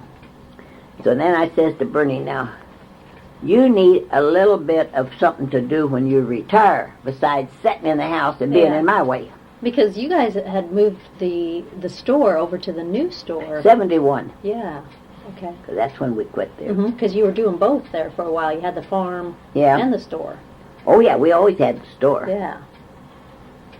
So, got that. And I said, out here on the side of the driveway, I said, it's a little slope there. I said, you need a few apple trees to put there to take care of them apple trees. Well, that worked pretty good. Ronald come over once. He said, I don't know why you're planting them apple trees. You'll never live long enough to see an apple. And I said, well, then that's tough. Well, I picked 100 bushels after that. Oh, my gosh. So then he decided he needed more apple trees after Randy told him he didn't want that little field there because it was too hard to turn his big machinery around. So Bertie took that from there clear up to the barn, down to the field there behind the barn. That just made that one big square where the house and the yard and the field was there, clear down to the creek. So he decided he'd put more apple trees in. Wasn't making no money off them few. Only had, 30, I believe. Need more than that. So Georgie's son and one son-in-law come over one day to, I think they put our big satellite dish in. And Bernie asked him if they would come one day and help plant apple trees. They said, yeah. Well, that son-in-law was just like a squirrel or when he dig in the ground. He reminds you of one. Them two got out there, and they dug them holes and planted 70 more trees. Oh, my gosh. Made 100 trees. 100 trees. Oh. I said to Bernie, you don't need 100. Oh, they'll make some money. Well, we did. And I got half of it, too. I made up my mind as to half of it was mine. So we'd sell apples, but I helped as much. The first 2 or 3 years, he still had the store to work in. So I had to do the people that would come in. We had these, I'll never forget them, these here Connell Reds. Every apple on that tree was that big, just perfect. Ooh, pretty. Big red apples, and everybody 4 come wanted them big. apples. Well, I couldn't pick fast enough. So they said, well, help you pick them, Gladys. There you Come go. and get a bushel. We'll help you pick them. Yeah. And they did. That's nice. So they're all them. Ah. Now, what year were you and Bernie married? 64. 64. Okay. 65 maybe. Okay. And How did you get along with his family? His He- family was, I got along with, I was real surprised. He had a Then- real big family too, and just getting recently divorced. And from yeah, Catholic too. yeah. I figured his mother, I didn't really give a damn about his brothers and sisters. I didn't have to deal with them. But his mother, you'd have to. Well, his dad was an alcoholic. All he done was get drunk. The old lady, she'd been mad at him for 100 years for getting drunk and having all them kids and no money and no nothing. They didn't even have a bathroom in the house when we was married. They didn't have water in the house. In his mom and dad's house? Yes. Oh, wow. And all them kids, the old lady was still going outside to the privy and carrying her water in. So finally the son from California come in, and he put the water in the kitchen. And then the next time he come, he put a stool in the closet, which was, at least you didn't have to go outside. Never had a shower. Then later on, they put a bathtub and a shower upstairs. Now, Bernie didn't help do none of this. Bernie wouldn't go at the barn even because he might smell. He wouldn't get his hands dirty for nothing. So, they got along good. He had how many? He had 14? 13 living. One died when she was Yeah, a baby. So there that's was a 7 lot of- boys and 7 girls. And then one girl died, so there was 7 boys and 6 girls. Mm-hmm. No, I got along with. Although one time, Beth, we went to this one sister of hers. I didn't like her. I tolerated her. I didn't like her. Because she's one of these that thought she was just... I couldn't figure a family raised dirt poor, Beth. Dirt poor. And think they're so much better. So we went to... I don't know who was a wedding or grandkids' wedding or something. Anyhow, Lynn had a restaurant in Brainerd. Well, this wedding was in Brainerd. So after the wedding, they all went over there. Well, none of them. She was going to serve a lunch or something afterwards at the restaurant. Just a little hole in the wall. Wasn't a big restaurant, a little one. So that was all right. Well, they didn't none of them talking. I didn't care. Then we had a shower in little town there. I forget where it might have been, Lake Henry. Close to Lake Henry, anyway. For, I have to say, Rudy's daughter or something. They had a dealing there that they all got together in this one place. They had booths in there, you know. Mm-hmm. Drinks probably, I don't know. It was all big drinkers. We sat down there. Would you believe not a one spoke to me? Not a one, sister nor brother. But Ethel, Rudy's wife, she did. And Elsie, Cyril's wife, did. None of the rest, Betty, Georgie, none of them spoke to me. I stayed my time, never said nothing. I thought, well, what a bunch of ignorant people. And that's what it amounted to. Well, come to find out then, when Nan and Keith was here for my birthday party that time, and Georgie had for me, her and Georgie didn't play cards, so they sat in the living room and talked. And afterwards, Nan told me that Georgie told her that when Gladys married into this family, we was, what do you call it? Dysfunctional. Dysfunctional? We was all dysfunctional. She said till Gladys moved in here, and she taught us something, and she said really what she knowed her husband had taught her, they didn't learn nothing at home. The old lady didn't like the girls, but her boys couldn't do wrong. That's Catholics. Wanted one of them to be a priest. Well, there wasn't none of them priests.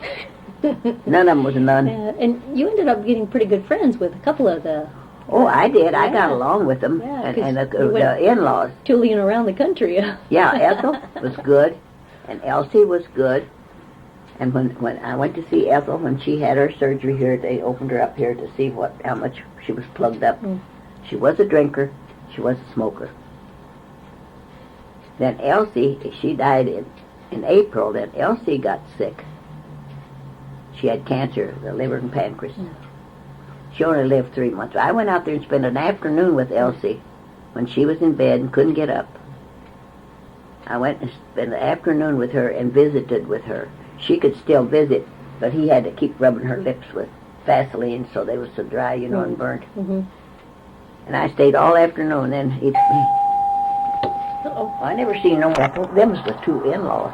Oh, they're in-laws, not The, okay. Rudy's Bernie's brother, Cheryl's Bernie's brother, their wives, Ah. and me was together. Oh, so you three would go. Yeah. Well, Ethel Tooling was around. good, because Rudy treated her like dirt. And you know that woman wouldn't say one word against him, Beth?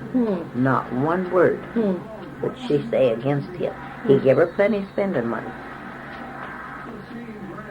And he told her she could go and be gone. If she wasn't coming home for supper, just say, I won't be home for supper. He said, I'll eat uptown and go back to the shop to work. Is that right? He didn't care. He kept her with a good new car. Huh. Filled it up. He bought gas by the 5,000 or so much thousands of gallons out there and paid for it when it was cheaper, you know, and then she'd go fill up the car. It didn't cost you nothing. Yeah. Well, me and her, we went out there. I forgot what we were just really at there.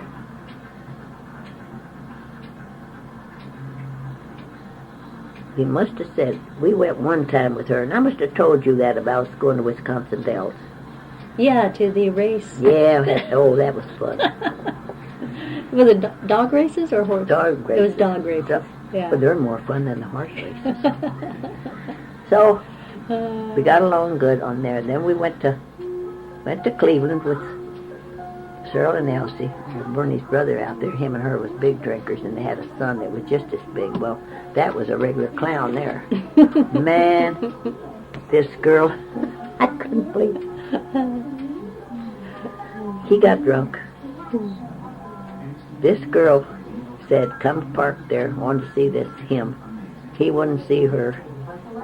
She parked out there in front of that house in this old rattly car, and it wasn't that warm, and sat there for hours running that motor, seeing if he's going to come out. But he never. He went to the basement and went to bed. Jeez. Well, then pretty soon she come back. We kept, me and Elsie, well, that was clowns for us. I'd never seen. We'd run to the bedroom, peek out the window, you know, and there she sat, smoking her cigarette. Take a swig, smoking her cigarette. Till the wee hours of the morning. And they cussed him and his dad in the yard and said every cuss word you could think of. And I thought, don't the neighbors ever complain about it? They lived in a nice home. He made good money. He was a big drinker, but this boy and him was the drunk then. He wasn't the boy. But she always got drunk too. But she got diabetes. She couldn't drink no more.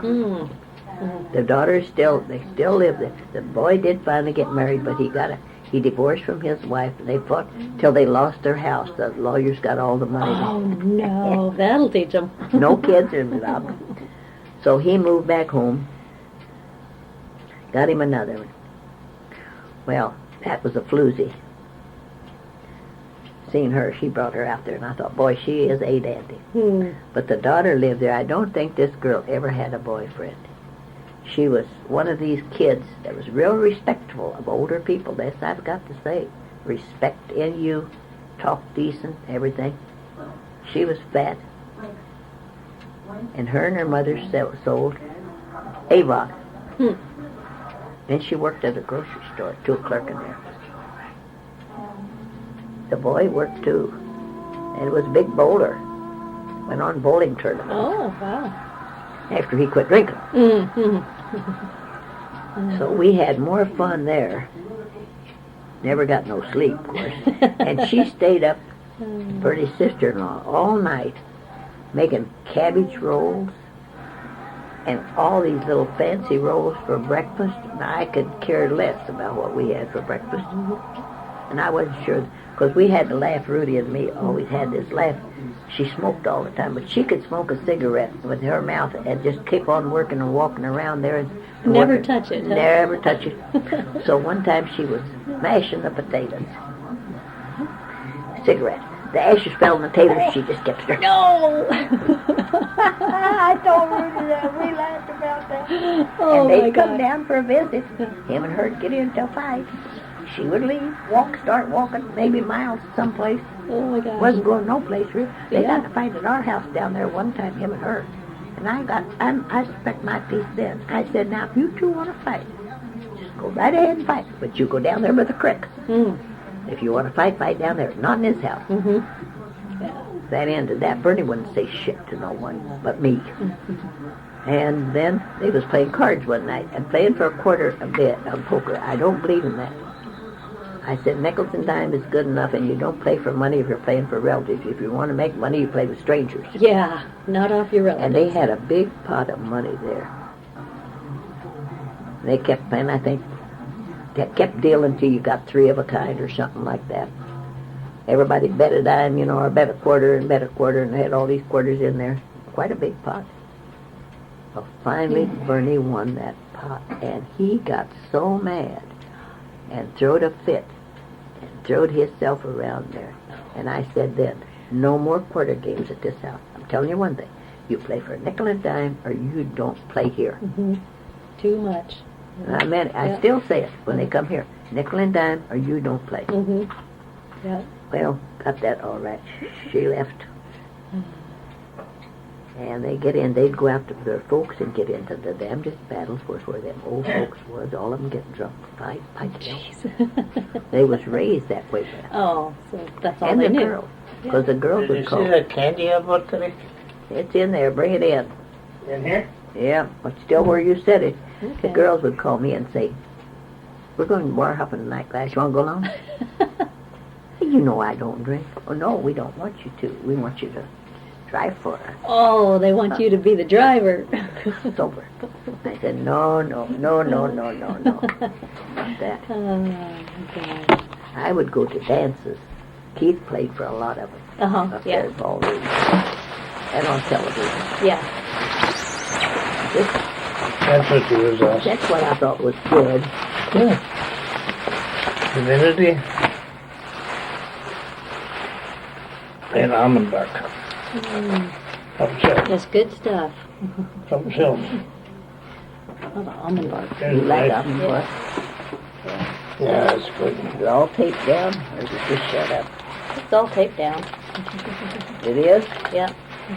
If you want to take something along from the airplane, Ah, Pick your little bag full, put in your little bag. okay. You only got a little bag. Yeah. You're only allowed a little bag. That's all you get is one little bag. telephone. They're doing. They want to make some money. So where would we at again? We're having a Oh, hard you time were. there. I know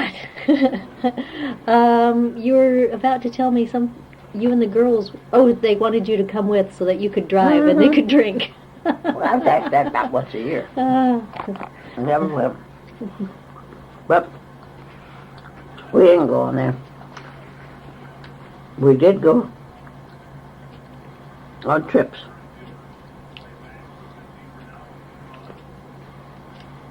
With Rudy and Ethel and Sarah and Elsie and Georgie and Jerry. Rudy was nice to go with his wife. She had bad legs. I can see where the woman did. Mm. She said when she was little, she was run over by a tractor. Her dad run over her legs by a tractor. Oh my gosh. So she didn't have much circulation, and her legs always bothered her. So we went to Wisconsin Dells that time with all of them. We was going through this thing, and that's a dirty place in the first place. And I said it was a fire trap. She said, would you mind, Gladys, if I would just quit, if we just quit, and we'd go out and sit down and wait for the rest of them to tour this? And I said, no, I'm ready. Mm. So we did. So then, as she got so bad, then they said they would see how bad her circulation was. Well, she was a drinker and a smoker. Mm. So they cut it here. On her neck? Well, Ooh. if you feel here, The artery there? you can feel Yeah. your heartbeat there. Yeah. Yeah. And they said it was 90% closed. So she healed up good, and Rudy cleaned that house, polished that furniture. Oh, he helped her. Before he never done shit. Mm. Then they said a couple of weeks after she healed up, they was going to operate and go down and see what was wrong with her leg. But he told me they was going to cut her here. And I don't know what he must have met here. I would think they met here, and then go down to her groin and From- lay that back From the chest to the. Mhm. Yeah. to see how the circulation was. Mm. Well, they did. That'd be scary. Yeah.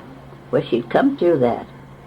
And then the next night, she started bleeding internally, and they was giving her blood or doing something. And he called here, it must have been about midnight, and said she died. Oh my gosh. Mhm. Wow. I think she was 60.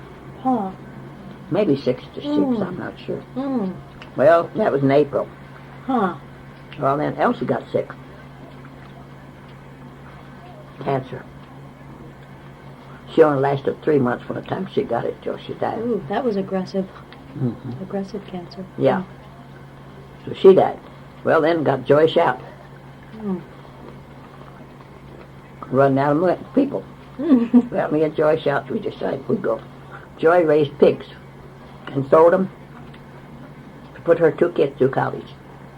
Well, she did. Mm. Every week, she took a load of pigs in her pickup over to Stock Center to a market.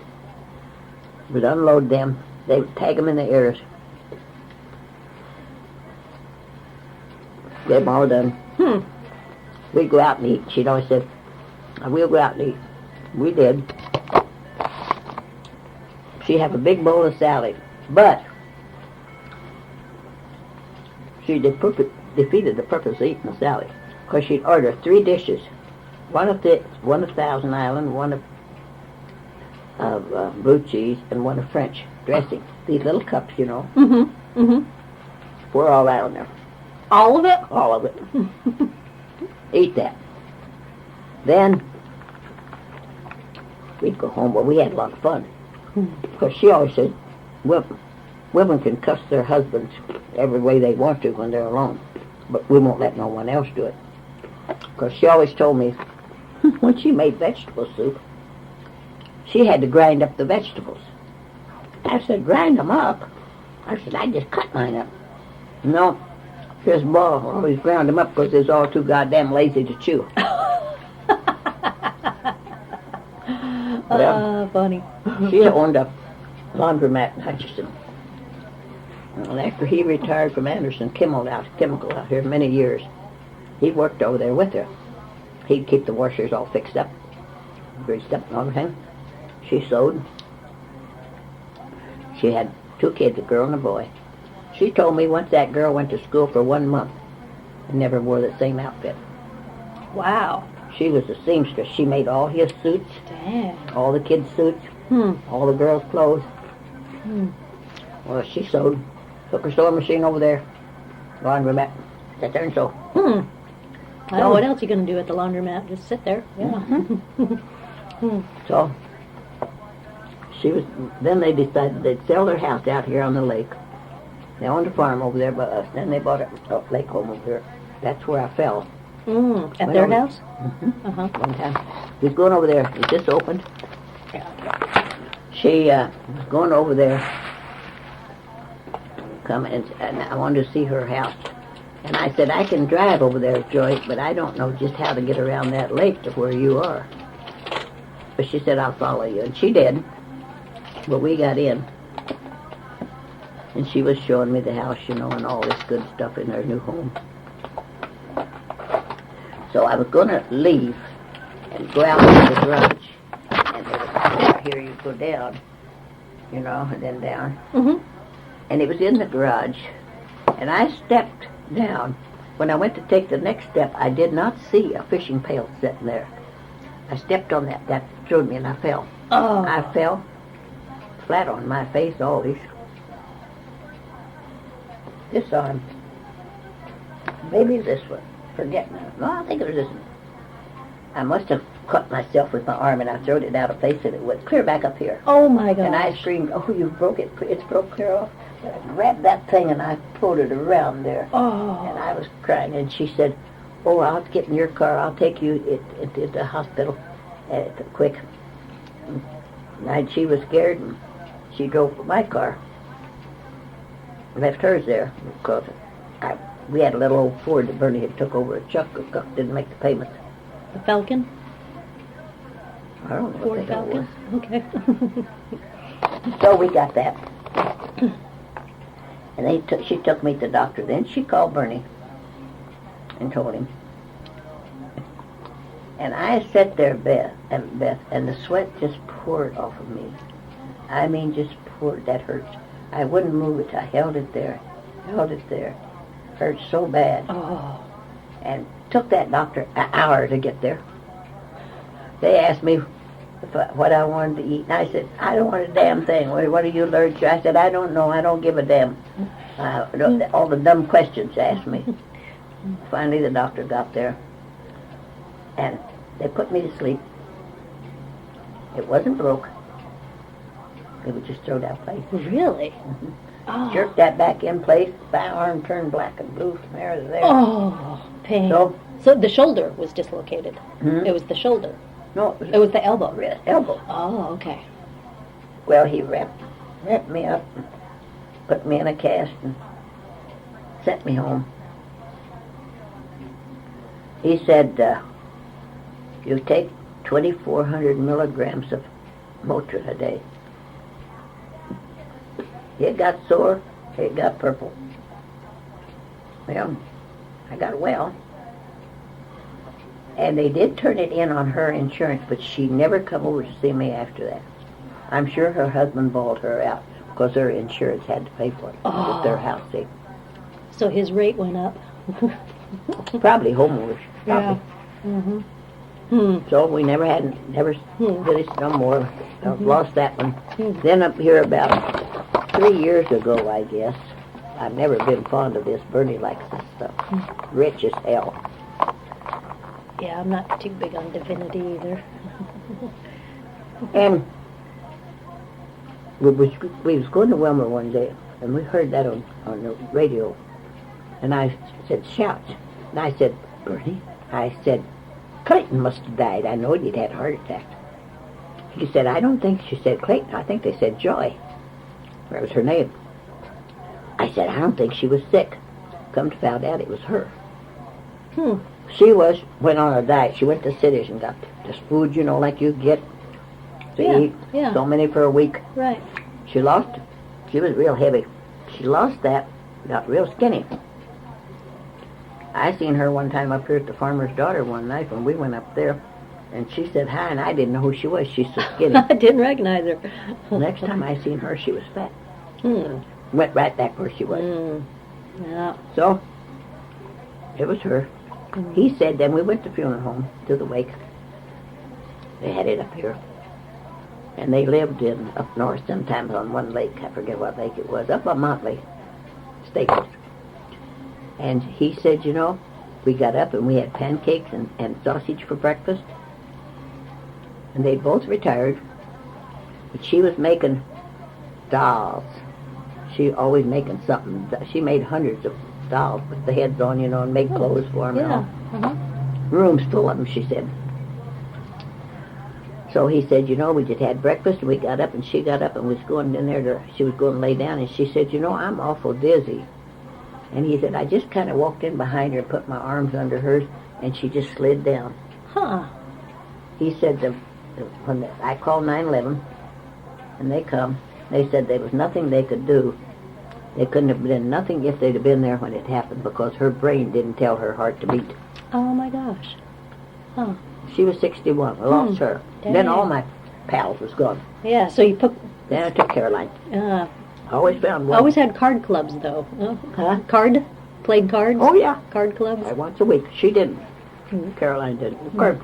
Caroline played cards, but not at our...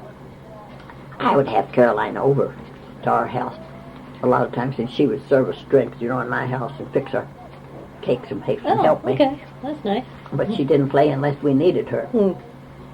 So, got Caroline. Now, Caroline was more fun than you could ever remember. You could say anything to each other. We wouldn't get mad. Bernie's family's bad about this. And I'd call her up and I'd say, Caroline, you feel like loafing today? Yeah, ready. When she got up in the morning, she put on her good clothes.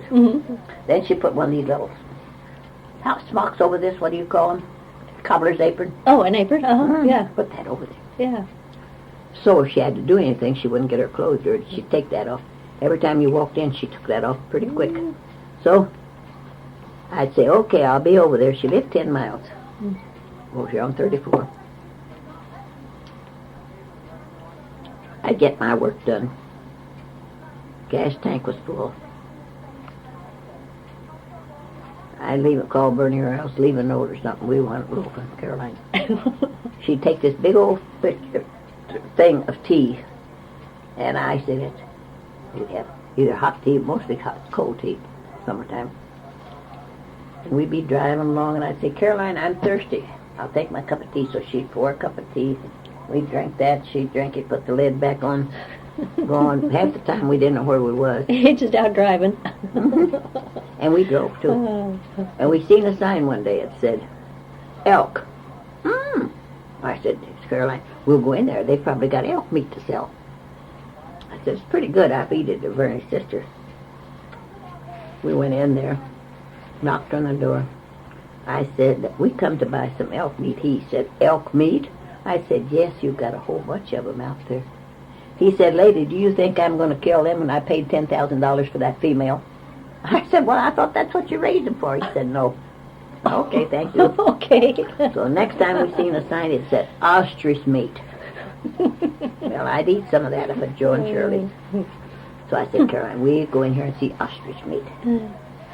Yeah, she said. Well, we drove down that road. We looked for the sign for months before we found it the second time. Drove down there to a house, and it said, health food, but no one home. But nobody home. Never had that. Then we come back to Litchfield, and on the health food store they said ostrich meat. Oh! You didn't even have to leave town. Bought some, never did cook it, give it to Ricky. Oh, jeez. But then I had run out of people. When she broke her leg then, me and her had more fun. And then she broke her... No, she had to have heart bypass surgery. Oh, my gosh. She had that, and she was getting ready to go home the next day when she fell and broke her hip and her wrist. Well, then they put it... She never would take another step. After that, she never got on her feet. She never tried to walk. She was probably 6 months older than me. But she would never try. And that's one of the reasons she never did walk. Because she wouldn't try. She didn't try. No, she wouldn't get up on her feet. Because, I don't know, and she had 9 kids, you'd think they would be there to hold each side of her, so if she make her more secure. I know she was in therapy there. Because when I had broke my hip, no one sent me to therapy. They sent me home to therapy myself. I was going to say, now you've had your share of health problems. The arm was first. Oh, that hurt. Yeah. What happened then? It finally got well. It turned blue, purple, and then yellow, and then it got well. Years later, your hip? Well, my hip then. I broke that, but that was... I hurried all my life, Beth. When we moved to town, I told her, don't ever ask me to hurry one more time. I'm not going to. I'm done hurrying. I'm done hurrying. If you have to sit and wait for me, you wait. If you're in a hurry, go alone. So, when I broke that hip, there I had my sandwich, my purse. I'd been to town, and I don't really know what I was hurrying. Maybe I was going over to Caroline's. I don't know. But anyhow, part of it was my fault, part of it was the dog's. I got out of the car, parked the car. I didn't use the pickup. I used the car, parked it in there, and I was in a hurry. So I reached up here to punch a button so the door would go down, instead of doing it in the car, going out the door like I should have. Reached up there to poke that button, and then I stepped out under the door. And the dog was there. And I fell over that dog, and of course, Bernie was in St. Cloud to the chiropractor. No, to the doctor, some damn place. Oh, no. So you were at the farm alone? I was at the farm alone. So, it hurt. But it didn't hurt in the hip, Beth. It hurt him between your legs. What? And I thought I broke my pelvis. Hazel told me she broke hers once. Well, it hurt, and it hurt. Well, I got up, and I was dumb. Instead of going on in, of course, you peed in your pants the first thing. Yeah. That was the first thing you done before you ever got up. Ow. I gathered my sandwich. Now, who wanted that sandwich so bad? Gathered that up, and all my little goodies that I had, gathered them up, and my purse. Well, the door was locked, so I had to open the door. Had the keys in my hand. Got in, and I flopped down in a chair, and I called that clinic that Bernie, or I knew that he was going to I think it was a chiropractor or osteopath one down there. I called the number and asked if he's there. Uh-huh. And they said, yes, he is. And I said, and he answered, I said, I hurt myself, Bernie, but I am in the house now. Well, he took off for home. He drove like a maniac, got home. And when he was coming home, then that's 40 miles. Uh-huh. That wasn't smart. I should have called the ambulance, 911, but it didn't. But peed my pants off. I'd change all these pants. So I did. Oh. Took off my slacks, changed my pants, put on clean pants. Oh, that had to hurt just to move your legs. Well, it did. Oh. Then I thought, now I got to lay down. Well, where do you think you lay? Instead of going laying on the bed where you lay, you lay on the davenport. On the couch, right. Oh, that's dumb, too. Laid on the couch there. Oh. And I laid there, and I thought, well, it didn't hurt when you didn't get on it. I laid there. Well, Bernie come dashing in pretty soon. He must have drove, he said, like crazy.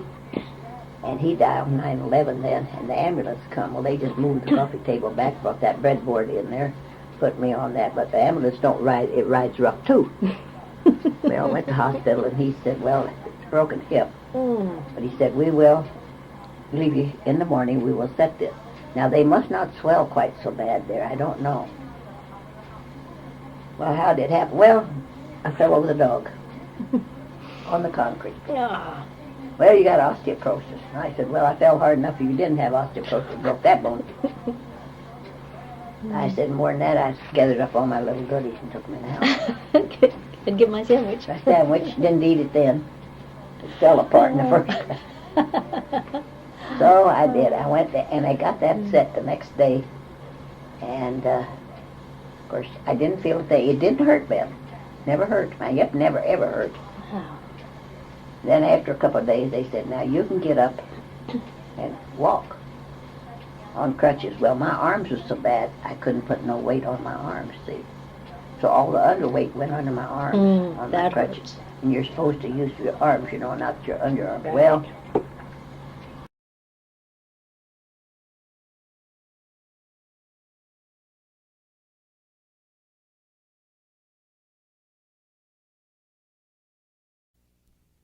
going for my walk now. She said, okay, Gladys, go ahead. I'd take them crutches and I'd go. And I walked every day. Did you? Oh. Every day. Now, what year was that? About, approximately. I think it was probably 96. About 96, I think. And it was in May, I know. Oh. Well, I got that. And then they took me down to therapy room, you know, to give me therapy. Well, that therapy didn't amount to shit. So finally, after so long, they said, well, you can go home now. So they said, we'll give you therapy at home. Okay. Okay. So the neighbors went and got Ian and Bertie a bed like they use in hospital bed. Yeah. Put it in our living room. Uh-huh. And Joe Hobson and Marge was real good about that. They helped. Put it in there. Got me home. Laid there. That's when Bernie started playing golf with his kids. Beth, I laid there day after day after day without anything to eat. He said I could get up and go to the bathroom with my crutches. No weight on this leg yet. Of course, my arms didn't work too good because they was too sore. Always had sore arms. And I'd lay there. I counted them towels in the ceiling Oh, no. 100 times, and I'd cry. And finally, I would get up and go potty and go back to bed. Oh. And he'd go golfing with the kids. But he wouldn't cook me anything. If I got a whole fried hamburger, that was lucky. Maybe a bowl of soup, that was lucky. And this foot hadn't been washed for so damn long. Couldn't wash. They told me not to put no water on my incision. It was about that long. Well, yeah, you probably couldn't bend. Couldn't bend. Yeah. So finally I said to Bernie, would you mind if you bring a pail of water in here and I'll sit on the edge of the bed where I can put my foot in there and wash it. It needs washing so bad. That's all the washing I got. I didn't have no decent pajamas. I'd lain in the living room. So Georgie and Jerry come over, and she said, Gladys, your pajamas, there was an old pair of Bernie's, wore out. I had nightgowns, but no pajamas. I said, I know, I ain't got none. So the next time she comes, she brought a pair of pajamas. And I still got them. Yeah, Pair of nice. pajamas, new Nice. pajamas for me, Mhm. and a new robe. Mm-hmm. Now, Bernie never thought about buying me anything. No way. But he thought about going out with his kids, golfing, and then going out there and eating afterwards. But he wasn't hungry when he come home. Nice. So that was all right. I thought there'll be time when I won't do that for him then. Mm-hmm. I cried, laid there, cried many a many day, counting them tile. Oh, geez. I know them by heart. No, oh, no. So I'd cry some more, and then I thought, no one come. Georgie and Jerry was good about coming. Uh-huh. Did you have a phone nearby? You could at least No, call Georgie? No. He didn't fix that. The phone was over there, and the head was over here. No, didn't have no phone. Could have bought one and put in there if he'd wanted to spend a little bit. Instead of spending it all on golf and paying for the kids' golf. So, that's that. They finally got well. Good. The next couple of days, the therapist come out, and he stood for the bed, and he said, well, how you doing? And I said, oh, I guess pretty good. And he said, oh, I think you're getting along fine. You can take your own therapy. Goodbye. Cost me $85. Oh, my gosh. So I got That along was pretty good. good with that. And I walked that kitchen floor Mm-hmm.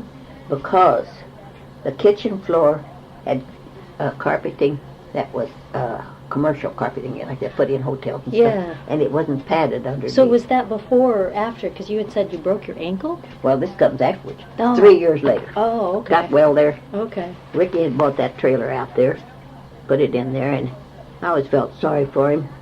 So I thought, I'm going to fix him a roast and some potatoes, carrots and onions. Put in my crock pot and take him out there and plug it in on his patio. Very nice. Because I can't get in the house because it was locked. I'll set the patio up on top of the barbecue grill so the dog couldn't bother it. Well, Beth.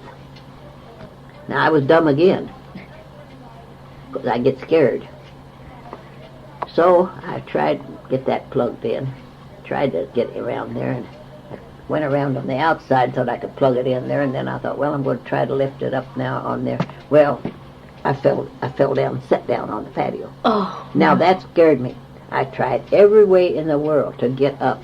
Now, Beth, if I'd have been smart, like I did after I broke my ankle, I'd have just scooted over these steps and got up. There was no railing on that patio then, but he did have a barbecue grill there. I even took a hold of that, trying to pull myself up, turned it right over. Yeah. No, that won't work. Tried to push myself up, and I'd get part of the way up, and my arms would fall. And finally, I twisted my ankle. And just that quick, it was that big around. Oh, no. Well, I thought that broke that. What am I going to do now? Here I am, out here alone. Ricky's working. Out here alone. No way. Then I scooted on my butt over to the steps, which I could have done in the first place. Sat there with my broken ankle. Never took my shoe off. Mm. And I thought that little bitty narrow driveway there, and he had just been made because he just moved there in 99. And this was 3 years after 96. 99, yeah. Mhm. It was in the fall of 90. It was in October. I thought, well, I can take off my shirt and I can wave it and hope someone looks down that little driveway. I thought, I can't crawl on my knees over to that pickup because all them little trees that he cut is sticking out there. Oh. And you had a pickup, not a I small had the car. pickup. Yeah, I had the pickup. No telephone. So I thought, just sit here. Maybe someone will come by. Was it 10 minutes till Ricky drove up? Nice. Sick. Sick. He'd come home from work sick. And I was sitting there and I said, I broke my ankle. Will you get our pickup and drive it up here close, Ricky, and take me to the doctor? Hospital. Yeah. I said, you'll have to lift me part way. I can hobble a little on one foot. Yeah. So he got me in there. Shoe was still on, which is bad because it's swelling up. Mm-hmm. So he got me in and I said, you take me to hospital. And he did. And I said, we drove up in front of the emergency room, and there was a kid out there cleaning something, bushes or something, pruning them. And I said, go in and bring a wheelchair out. And I said, that kid, would you mind helping him get me in this wheelchair? And he said, no. Wow. So Ricky put me in there, and he wheeled me in. And I said, now you take the pickup back home to Ricky, or to Bernie, and have him to drive by your house and drop you off. Then he can come to the hospital, because he had to go around that way 34 to come in. Yeah. And I said, you wheel me in. And I said, Arthur Gladys Felling. He looked at me kind of funny, Ricky did. And he said, will you be all right, Grandma? And I said, yeah, they'll take care of me now. Well, it wasn't too long till Bernie come. Then Ricky come. He said, Grandma, you know what you said? And I said, yeah.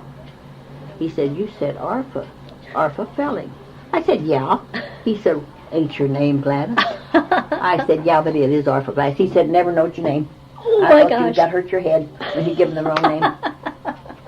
I said, no. But they must have took me right. I don't remember another thing after Really? him wheeling me on that entryway right there and at the desk. Is and that left me. right? I don't remember one thing more. Huh. But the doctor probably come in, and right away they probably give me an anesthetic, put me to sleep, because they took that shoe off, and he did say it was splintered bad. He had doubts about it. I healed up pretty good. 3 weeks, took that off. Is that right? Yep, 3 he said, weeks? 3 weeks. Went back to the doctor. He said, you heal quick. And I said, well, I've been told that. And he says, you can take a walker and walk. But he said, 3 weeks. You could act in therapy in the nursing home. Well, that was worse. No one come then. Or he'd come dashing in there evening, maybe for 10 minutes. I'm all tired. I've been picking apples. I got apples to pick. Maybe he'd spend 5 minutes with me and leave. Honey, they was good to me. I knew them. They put me close to the kitchen door, and I'd visit with them, and I'd visit these old girls, you know. Oh, the candy stripers. The candy stripers would come after school, Ah. and the boys, some of them too. I don't know what they done. And they was all good to me. But no one, Georgie and Jerry did take me, ride me in a wheelchair around through that nursing home, which the nursing home has a circle and it has wings. Okay. The worst is in the back. I'd never been back there. But they wheeled me through there. So one day the therapist come up and she said, Gladys, you've not ever been outside, have you?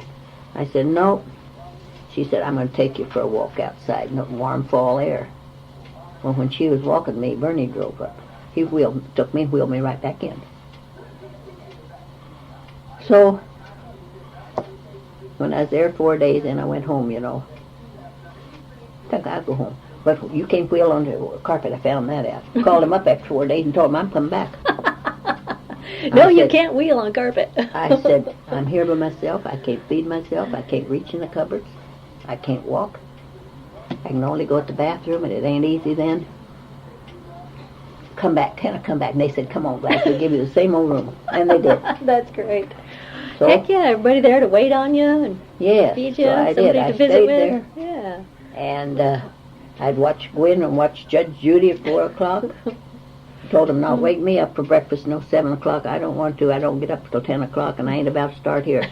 They just set my prunes and all my stuff on my tray, the old cold stuff you'd ever have, a fried egg, and Cold? toast in it. It's soggy. Ooh.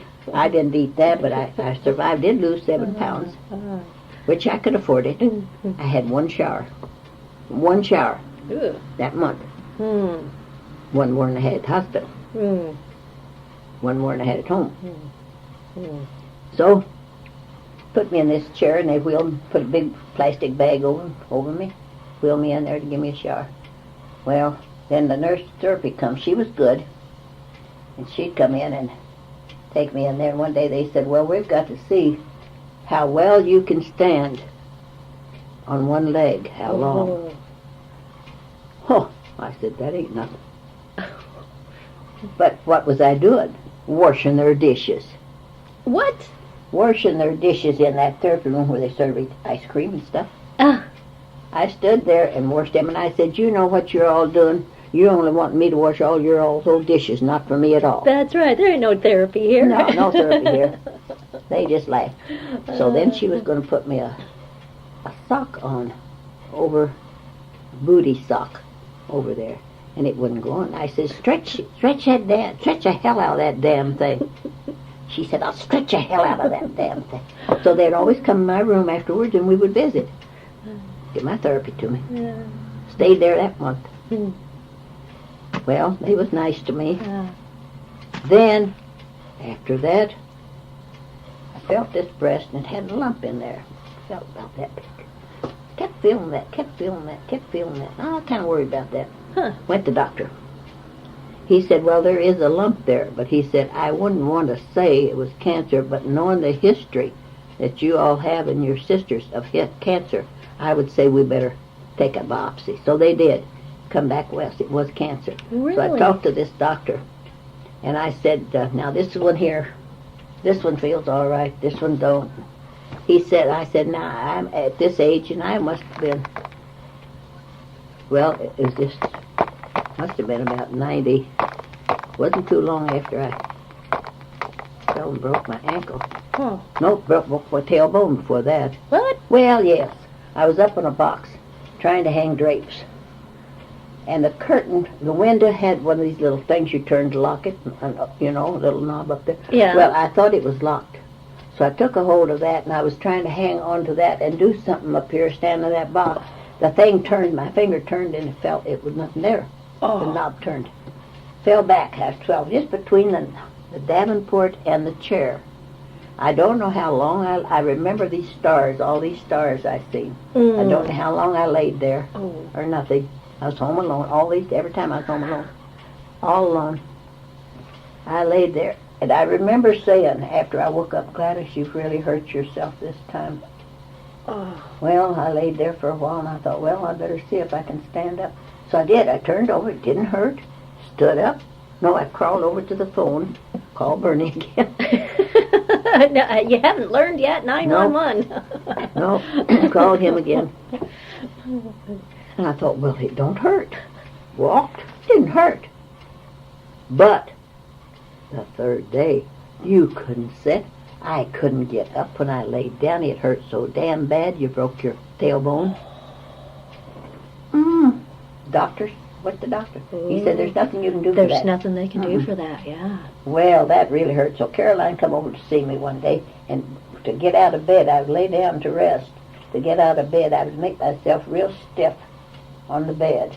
And then Vern would pull my hand, and I'd be real stiff till I didn't bend when he stood me up. When I went to church, I took me a pillow.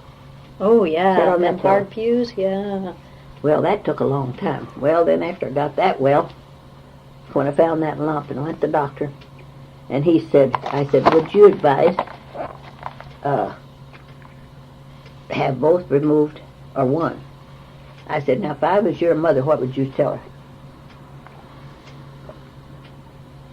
He was a young doctor. He said, well, I would say both of them, because you can have one removed now, but later you'd have to have the other one. I said, well, I've had two sisters that had, each of them had one removed. I said, I think the other one 5 years later had to have the other one took off. I said, I'm not sure. And he said, well, with your history of cancer, for all you girls, I would say, yes, take them both. And I said, I asked Bernie. He said, not if it helps. And I thought, well, at my age, I'm through playing with them things anyway. They've done served their purpose. So was this in the, year 2000 then or something? Or when, No, it must have been about 90, 97. Oh, 97, okay. So before the hip. No, 99 Ricky moved he said to the farm.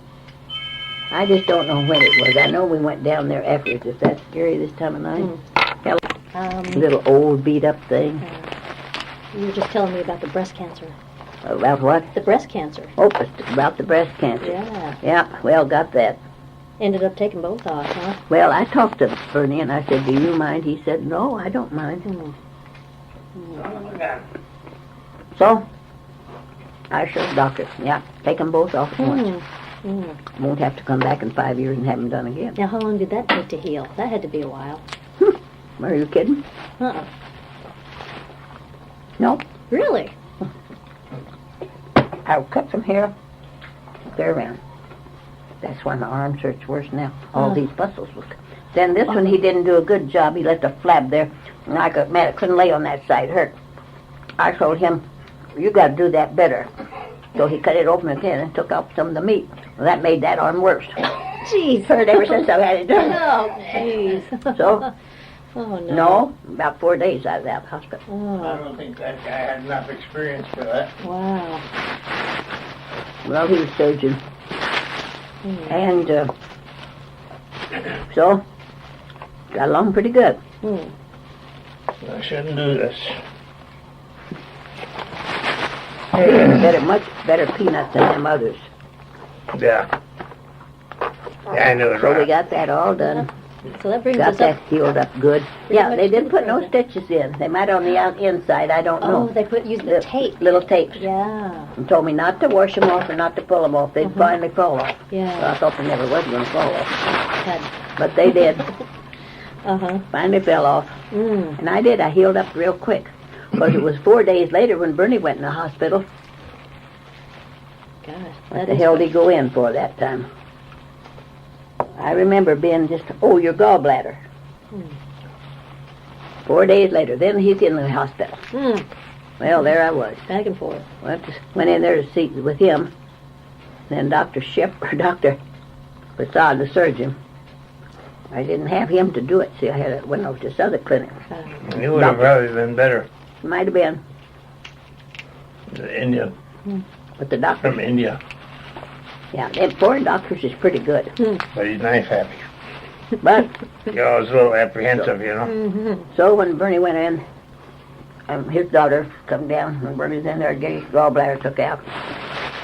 Nothing to that anymore. Nothing to that. No, nothing. So me and Carol was out there, and he come out. The doctor did tell Carol. He didn't tell me. He told his daughter. He was successful. His bladder was bad, but it wasn't bladder. It was nothing but a bunch of mush. Mm. So, but he said, you had surgery too, huh? Yeah. Breast removed. He said, I could have done that. Now, most doctors would not say that, would they? No, that's not a normal conversation He's piece. pretty outspoken. Mm. And But he's a nice guy. he's a nice guy. Mm. You'll And see he him on said, the but I golf could have course. done that. And I said, I know, but I said, I had went over there before. That other doctor, Dr. Dietrich, was my doctor. Mm-hmm. So yeah, you'd naturally go He back. never locked me much after that. So, Mhm. got along pretty good. Got that all took care of. Yeah. Then, I kept getting sick. Couldn't eat. Belly hurt. Bloated up. So I went into Bernie called me hospital twice. Last time he hauled me in there, I hurt so bad, clear through here. I wasn't sure it was my heart because I had had heart surgery. Been in the hospital in St. Cloud for that. And so I went in. He said, we better Shepherd then. I had Dr. Shepherd that time over at the other clinic. Changed. Doctor, he's internal medicine. Huh. He said, well, we'll take your gallbladder out. I said, okay. He said, then you need anything you want. Okay. So, Bernie got out, hospital, and I went in. You went in? You take a turn. Revolving door, yeah. Yep. And I had that took out. That was nothing. But I still didn't eat anything I wanted. Mm, yeah, that's a fallacy. But I tell you, my downfall was eating too much at one time. Oh, And I know that's not good for you. yeah, no, You like this, Divinity?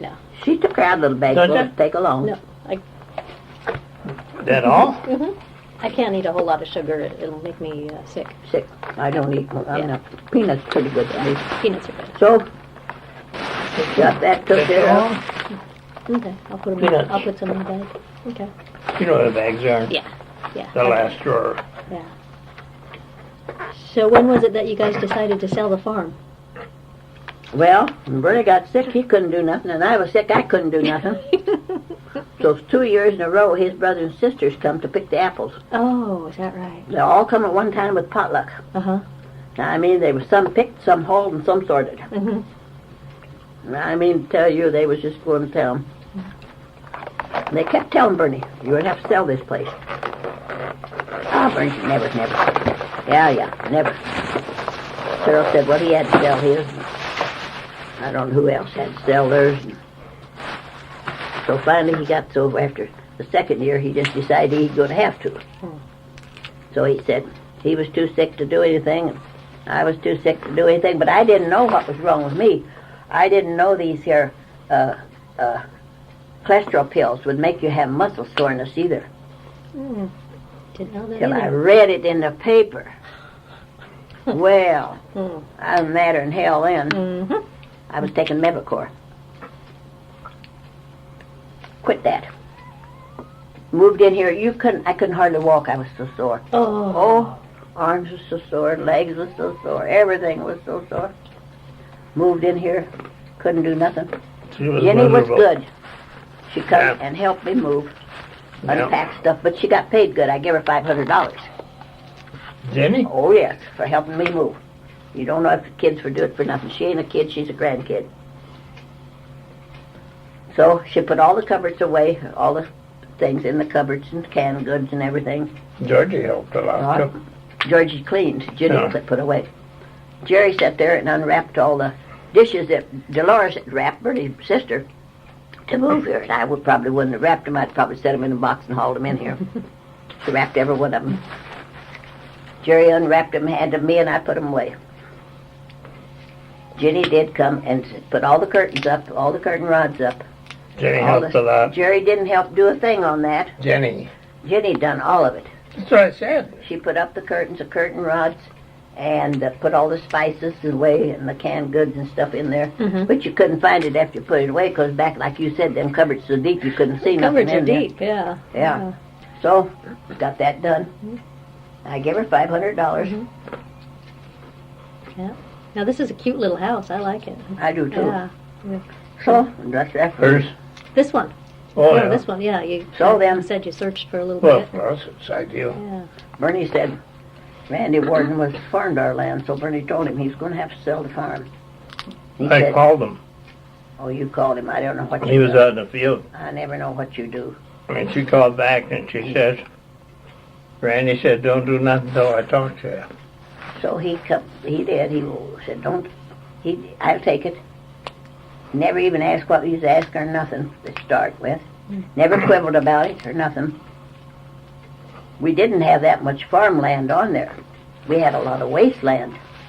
What farmland we had was good. It was nice heavy soil, you know, not sandy. Well, he come over, there's no quibbling there. He wanted to buy it. He wanted to buy it, so we didn't have to quibble about that, and that was settled within a week. Wow, that's nice. So I knew that he could get the money from his dad. And then his dad told Bernie if he hadn't bought it, he said I would have.